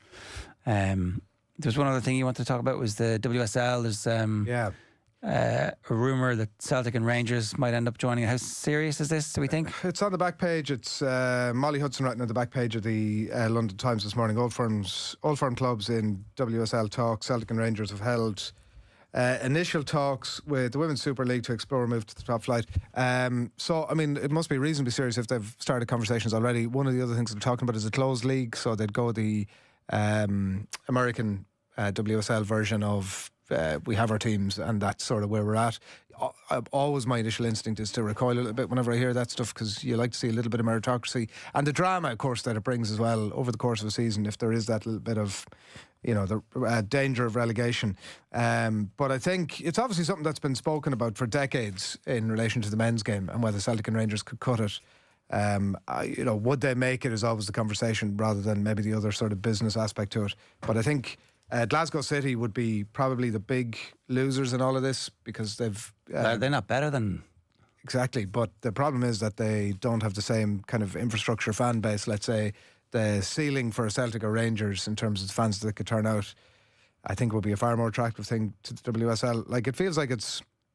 It feels like if English football could rewind itself 100 years ago and thought that this might be a thing that they could do at that time, then maybe they might have done it. But obviously things got too far, and then it became less feasible. Whereas the WSL at the minute is still on a very steep growth curve. Probably wouldn't be bad timing. If you're Celtic and Rangers, you're saying yes. I think so, yeah. And if you're the WSL, and it's just you're saying yes. Yeah. Because the trade-off for in the Premier League, none of the teams will vote for Celtic and Rangers because they'll get relegated, or they'll potentially get relegated, and it's you're stealing our revenue. Whereas in this, it's you're adding to the revenue and you're bringing brands that don't exist. Yeah, that's the reason it doesn't happen. Maybe there are other reasons, but in the men's Premier League, there's no question. You're voting for yourself to get ousted from the gravy train. But yeah, I don't know. There obviously is the impact on Scottish football, and I'm sure that'll be part of the consideration too, because it would ultimately silo. You couldn't see a world where Glasgow City don't end up losing all of the best players. The money is going to be at Celtic and Rangers in that environment, so the damage that it might do to the club game in Scottish football, I'm sure, is a consideration. Yeah, or you suddenly have two world-class academies, and the difficulty is if the globalisation of the women's game mirrors the men's, that you don't actually pick up the best Scottish players, you're picking up the best young players from around the world. On the other hand, you do then make sure that you're part of the biggest league. The trade-off is you have two world-class academies, they're scouting all the best young players in Scotland. It's just not enough teams for developing players to get into. Is two not enough? Well, if you think about it, even in let's say a men's League of Ireland context, if you were to propose something similar for a couple of men's Premier Division teams to go and play in, what level would it be? Let's not get into that debate, but let's say the Championship, for discussion's sake. Obviously, they would silo all the best talent away. Maybe there's a case that sort of pre-Brexit that was already happening anyway, but it would definitely significantly diminish the product that you're left with. They're obviously quick thought experiment. If the Dublin Dons had happened, would it have been better or worse for Irish football? Oh, at that time, it might not have made the difference just because the post-Brexit impact of kids now having to stay here. Whereas at that point, kids were going to the UK anyway, so maybe it wouldn't have made that much of a difference. Would have been better or worse for Irish football? 0879 180 180 if you want to give us your thoughts on that. One final chance to win those tickets for Leinster's and Leicester Champions Cup clash with Bath at the Aviva this weekend. To be with a chance of winning, all you got to do is tell us which French club did Leinster beat last weekend. Send your name and answer to 0879 180 180. I think that if the Dublin Dons had come, it would have been the end, essentially, of the League of Ireland's ability to get to a point where it was a self-sustaining professional league. It hasn't done that in the intervening period of time until the last couple of seasons.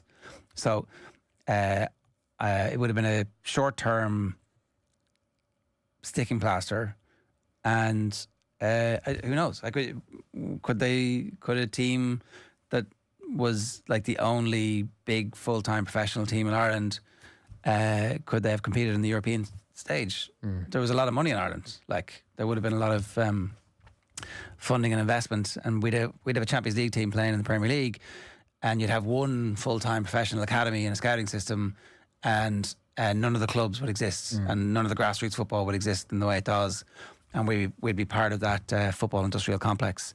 Some people would be like, yeah, bring it on. Some people were like, well, it took us a long time to get to where we are now, but now you can begin to see the potential for 4 or 5 good teams in Dublin, a team in Cork, a team in Sligo, a team in Galway.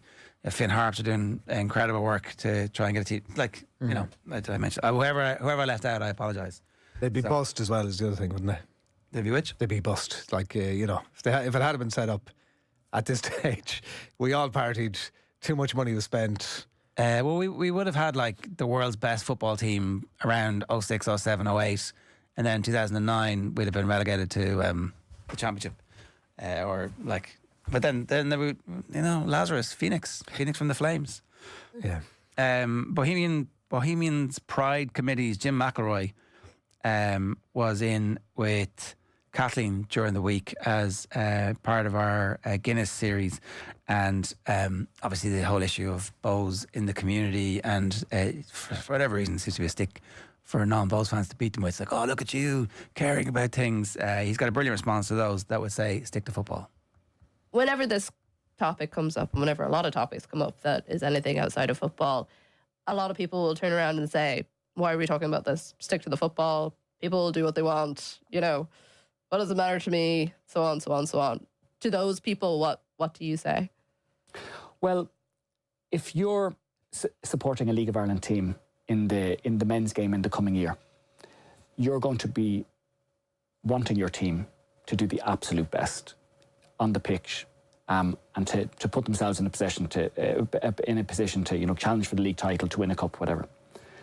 You're going to be watching a squad of players week in, week out play that do contain LGBTQ plus players, but none of those feel comfortable enough right now in bringing all of themselves to every training session, to every match. That just cannot be something, if you're just interested in your team doing well, that you as a fan could think is a good situation. So even in that very limited sense of just wanting your team to be better than everybody else, there's surely a big argument to be made for wanting clubs to provide safer spaces and more inclusive spaces for all of their players, including LGBTQ plus players. Now, did I say Marty Duffy is with us to talk about the new rules? Marty, good morning to you. How are you? Morning, lads. How are you? Yeah, pretty good. Can you, as somebody who's refereed at the very highest level and a very good sense of actually what the career of a young referee coming through is like, club, intercounty, etc., can you give us an idea about how your former colleagues, the young referees are feeling at the moment about the new rules? I think probably overall I think that overall there's a general welcoming from the refereeing community because obviously they're spectators, they're involved in clubs, they're involved in teams, that kind of thing. It's when you go down to the nitty gritty of it, I think that there's a lot of trepidation about it because the feel is that while it can work very well at inter-county level, even though I think there will be teething problems around some of the rules, that when it comes down to club level, where a referee is heading out to a club game with no officials with them, no neutral officials with them but himself, and he has to try and implement what's being put in front of him, there is huge... there really is a huge shying away now from it, and particularly from older referees, I have to say, more so than the younger referees, because some of the ones that I've spoken to locally and further afield, their feel is that maybe they would be easier to move to do more LGFA games, where there's no new rules involved, and also a lot of them are dual hurling football anyway. So they moved to do a little bit more hurling, a little bit more LGFA, don't have to put up with all the new rules and probably a lot of the stuff that's going to go around them as well, you know. When you say a lot of the stuff that's going to go around them, do you mean abuse from the crowd? I do. Look at the rules that we have at the manager, unfortunately, a lot of players don't understand them. Like if you were to ask the majority of club players in particular and some inter-county players about, we say, the rules regarding, we say, the mark, the advance mark or the kick-out mark, most of them wouldn't be able to break down the rule for you. They have a perception of it. And you take that then to management, wider management teams, and particularly to spectators who, in fairness, probably never really saw or read a rule book. And again, just pick up bits and pieces from either the sideline, or you'll always have one guy on the sideline who appoints himself as the expert on the rules, even though that may not be the case. So I definitely think there's going to be issues. And sorry, no, but you know the thing that's being said is it's 7 rules, but when you break it down from a referee's perspective, there's over 40 different subsections and infractions and penalties for those infractions and changes. So it's not as simple as just putting 7 rules in front of a referee and saying, here it is. It's actually, like I printed it out here, my camera isn't working, but I have 6 pages of penalties associated with the new rules. And to your point, I suppose, becoming au fait with those, being able to analyse them in a split second, then communicating that to players who don't fully understand them just yet, that's where we think the rubber's going to hit the road. Absolutely. I think there's no doubt about that, because I think, first of all, I'm involved in tutoring within the province, and I think, first of all, to get the 6 pages, those 42 sections, subsections out to referees and get them to understand it is going to be a huge task, and there's going to be a huge amount of questions and I think probably trial and error about them at that stage. But then to get those to players and to management teams that in the past haven't shown a huge amount of appetite for learning the rules is going to be even worse. And it's going to, you know, and I think it's going to take away from particularly in the club game, it's going to take away from maybe the enjoyment of watching the game, because I think a lot of the time is going to be spent around the rules and what are the rule and is it a rule. And are they just teething issues, Marty? Like if the FRC were sat here, they'd say, listen, yes, absolutely, it's going to take us a bit of time to get through that. Are they teething issues, and what do you see as if there are bigger concerns, let's say, going forward when these things are bedded in for a year or a year and a half? Have you concerns beyond that?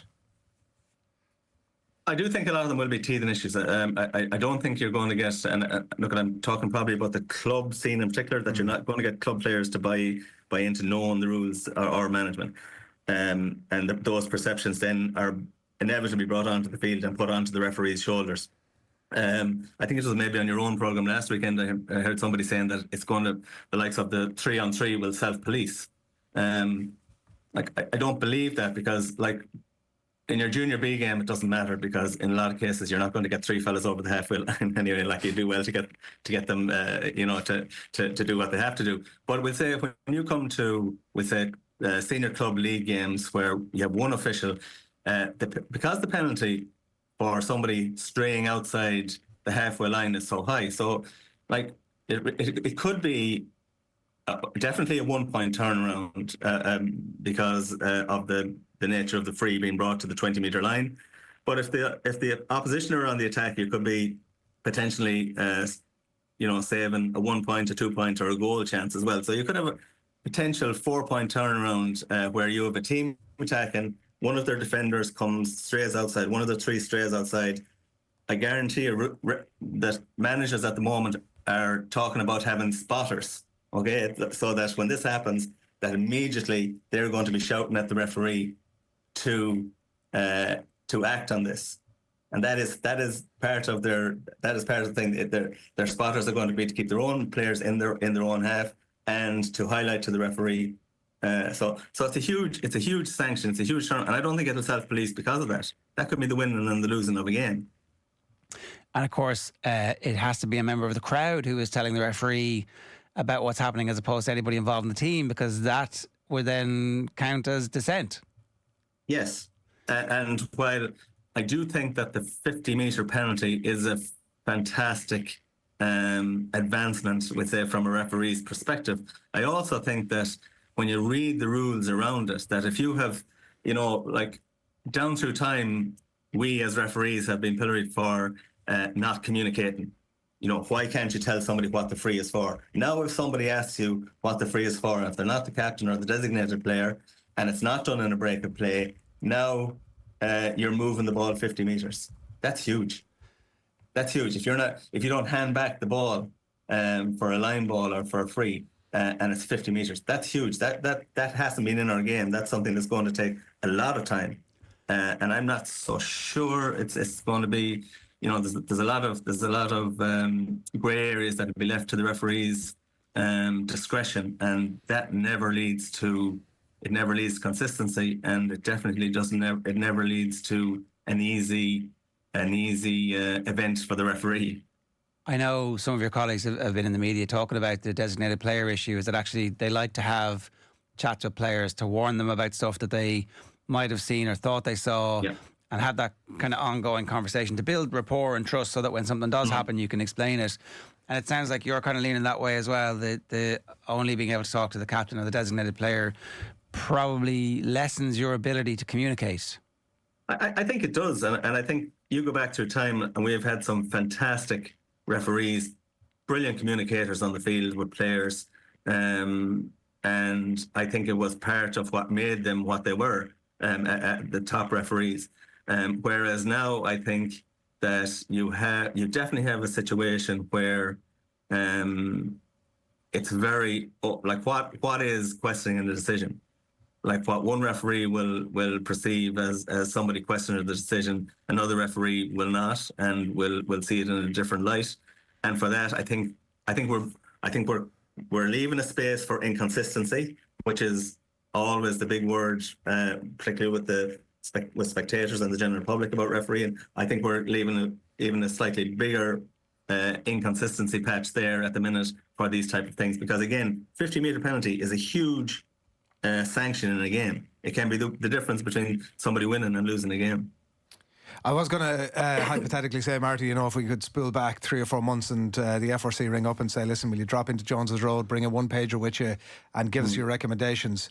But we do know that they are open to changing these things, and there's been allowances made for the fact that they can do that. So let's say at some point down the track you do get that call. What are the solutions to the issues that you see that are there? Is it a staggering of the rules into play, or what are the solutions to it? Yeah, I suppose I spoke earlier in the year, and that was my one thing was I do think that it's workable in inter-county football, where you have 8 officials on the day, all tuned into what they're doing, and also very importantly, all wired, all mic'd up.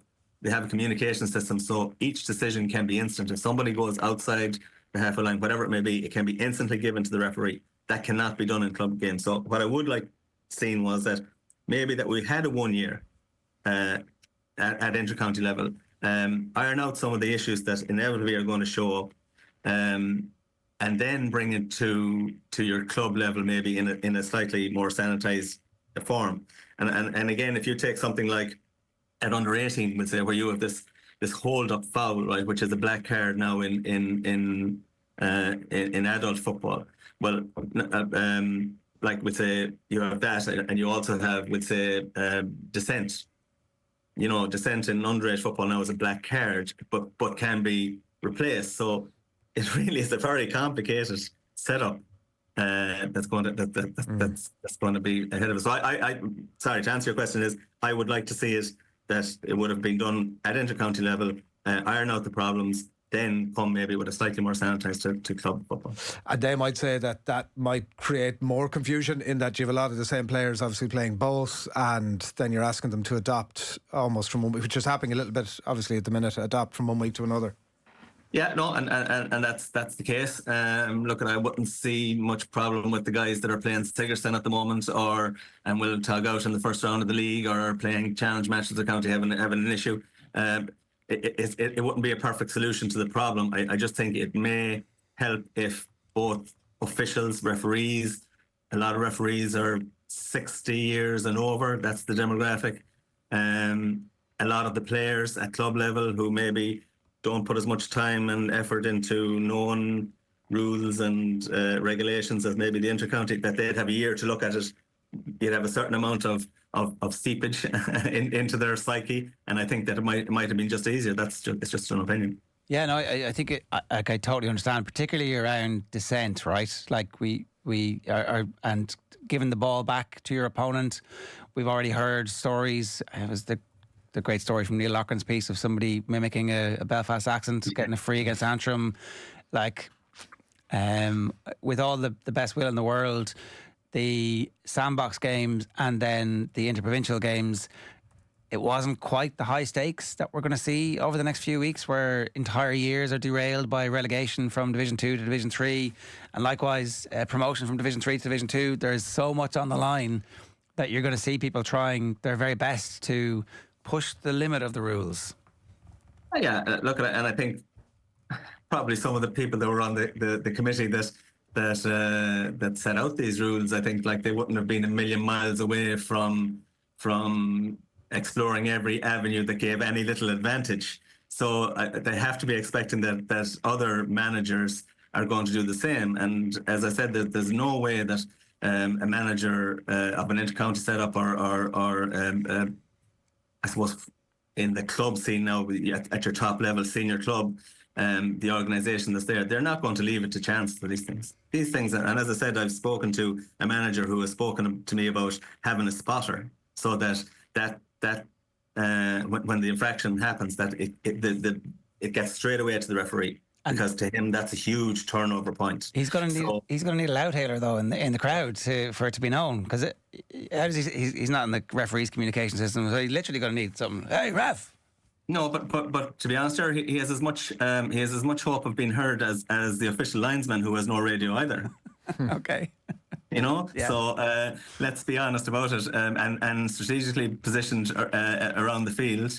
I'm just saying that's what was said to me by quite a prominent club manager nowadays, but and that's what they're going to do. So yeah, look, it won't be a perfect system, but they're not just going to leave it to chance that the referee is going to turn on. And just one quick point I want to make as well. I spoke to 2 intercounty referees who did challenge games, and they had linesmen who were wired to them, and they both said to me afterwards that there was no way that they could have policed the 3-on-3 without having the linesman watching it. Right. Because when they watch the likes of the advanced mark, where you have to watch where it happened, who it happened to, is there still an advantage, is there a technical foul, is there an aggressive foul that you bring it back, or you give a free the other way, there's no way that they can be turning back, looking back. They just can't. It's not there. You can't do it. Are refereeing stockpiles at the minute so low that the idea of, which has come up often over the last decades, about having 2 referees, that's just absolutely not a runner, Marty? Or what are your thoughts? Because that would obviously circumnavigate some of those issues. Yeah, again, possibly a runner at intercounty level, although when tried before, it can be a difficult, again, for consistency, it can be a difficult thing. You need to get very like-minded guys on the field at the same time. It is definitely not something that can happen in club football, because at the moment, there are weekends in every county across the country where guys are doing 2, 3, 4 games over a weekend because they just can't get anybody else. And again, I talk about the demographic of referees being over 60, and so many of these guys retired that are doing, maybe they could be doing 70, 100, 120 games a year. Look at the best they can, but in reality, if they weren't there, best they can or not, the game didn't go ahead. So that's where we're at. And like, I think a huge part of that is, like, we do actually recruit enough referees every year to replenish our stockpile. The problem is that we don't retain them. And I think that's something that the GAA from top to bottom need to look at the top level, why, and at the bottom level, when clubs complain about referees, on one hand, because they're not good enough, but they're still allow their members and their support staffs and their management teams to abuse referees willingly as well. And that retention is a huge thing. Like that, you've really identified the nub of the problem there. Hopefully, this is a change in culture where dissent gets punished, and I understand that there's probably going to be some terrible instances around the country. You know, your mind races pretty quickly to some of the scenes that we've seen in recent seasons, and people's just inability to control themselves. You hope that somehow there's a shift in culture quickly to the point where everybody understands, I give the ball to my opponent, I shut up, and if I don't, I'm punishing my team. Yeah, I agree with that. And I think that if clubs, again, take it seriously at underage level, where the penalty can, as I said, can be a black card or whatever for the player, I think, and they start to nourish that culture from the very beginning, I think in time, yes, this is a good thing, and this may solve part of our problem with retention down the road. As I said, the other thing possibly that will put a little bit of pressure on numbers more short term is that a lot of our older guys are just not going to take this on. They're going to go like path of least resistance, which will be towards the LGFA because there's no change of rule, or they'll do a little bit more hurling where, you know, maybe not as much scrutiny on some of their decision making. You're not allowed to give a free in hurling, apparently. Absolutely. So it suits. Yeah. So on balance at inter-county, this is good. Everybody wants to see the change. The difficulty is going to happen at club level. It sounds like you feel there's a crisis coming, or maybe we're in the middle of the crisis. Yeah, I do believe that it's good for the inter-county game. I believe that you have top officials in constant communication, well versed in every aspect. I think it will work. I still think you're going to have some teething problems. The way the rules are written, the way some of the wordings of the rule are written, will be tested, I would say, over the next few months, up the disciplinary channels. But I do feel that when club games come to be played, and the as I said, the single official driving an hour to do a game where probably not too many people understand the rules, and maybe him not absolutely understand the rules first time out, I think there will be problems. There'll definitely be problems. Marty, great to have you with us this morning. Thanks a million for that. Really appreciate it. Thanks, Feds. It's Marty Duffy there, former inter-county referee, giving us some thoughts on that. The demographic of the referees being over 60 and just deciding, no, I mean, thanks. And I wish you all the very best with your new endeavours here, but I don't fancy the level of abuse that's going to come from the crowd. Thanks very much. Yeah. Definitely an interesting wrinkle. I'm sure that it was given, obviously these things were given consideration to the FRC, and there's a real lived experience that we're going to have to hear back from on and on. Marty had to retire in the end of 2017, I think it was. He was 50 and then over county referees. I mean, it might be that, you know, we're both approaching that point in life, Chair, that it feels like it's a very young age for them to be you're a little bit ahead of me. It feels like a very young age for them to have to like retire, or at least be totally divorced from the thing. Like, is there not particularly in the new sort of realm, is there not like some sort of a step down situation where, okay, you can't do that thing, but like we have these many other positions you could do? I don't know if he's talking about retention. Maybe they're just like at that stage, you're just... Well, it sounds like you can get people to join, but then they leave quickly because it's terrible. Yeah. The abuse is terrible. And look, that is the whole point of the the descent is to try and change that culture. But there is a thing in Irish life where we give out about everything. And we do love our national pastime of giving out about stuff. Well, it's one of the more sort of prehistoric reasons for watching sport to begin with, is that venting of the spleen, and woe betide who gets in the way of that, referee, player, whatever, coach. My right to boo. Have you seen the birthdays? Don't look at the birthdays. I have not seen the birthdays. All right, 9:38 this morning. We're going to do the birthdays. Jimmy Nesbitt, celebrity Manchester United fan, golfer, actor. Actor, I would say Jimmy is probably 55. He's doing well for himself. He's 60. Oh, yeah, well put together. Keith Fahey, Republic of Ireland international. Oh yeah. Birmingham City. It's gonna go like 43, 42. Oof. Claudio Winkleman, host of one of the Saturday night Forget shampoo. about that. The Traders. I haven't seen it. Jar. Into season 3, I think. Now, this is a programme absolutely worth digging out. BBC Wednesday, Thursday, Friday nights. Looking back on the BBC stuff, you need the player or some other access to it. Or record it. I don't Series. That series link on Sky Q. I saw her talking about her age recently. Yeah, and she is over 50. I'm going to say 51. She's 53. Eric Dyer. Oh, yeah. Is he still playing? Yeah. Met Eric Dyer at the Web Summit a couple of years ago. Lovely fella. Right. Absolutely. Well met. Totally normal person. Is going to end up back at Sporting Lisbon coaching. He's currently at Bayern Munich. Everyone's like, oh, he's crap. And then they go to Bayern Munich. I was like, actually, we can use him. He's we know what to do with him. I'm reducing his age. The more you talk, the more I'm bringing his age down. Go to 35. He's only 31. Oh. Yeah. Building a gaff in Lisbon, which I suspect is very nice. What are the links there? They grew up there. Oh, okay. They were kids in there, and so Sporting Lisbon was his first team. Obviously, he could be an interesting coach down the line. And then El Hadji Juff. Sam Allardyce is... What do you say about El Hadji Juff? Sam Allardyce. Like to spit at people? Yeah. Must be around the same age as me and you. 46?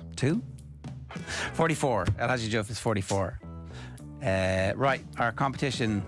We had a pair of tickets to give away to Leinster against Bath at the weekend. Well done, Colin Quill. You correctly identified La Rochelle as the team that Leinster beat last weekend. And so you're heading along to the game at the Aviva on Saturday afternoon. Off the Ball Breakfast is with UPMC Orthopaedic Care. When things don't move, rotate or bend like they used to. Choose us to help you get back in action. We'll see you tomorrow, folks. Take care. Off the Ball Breakfast.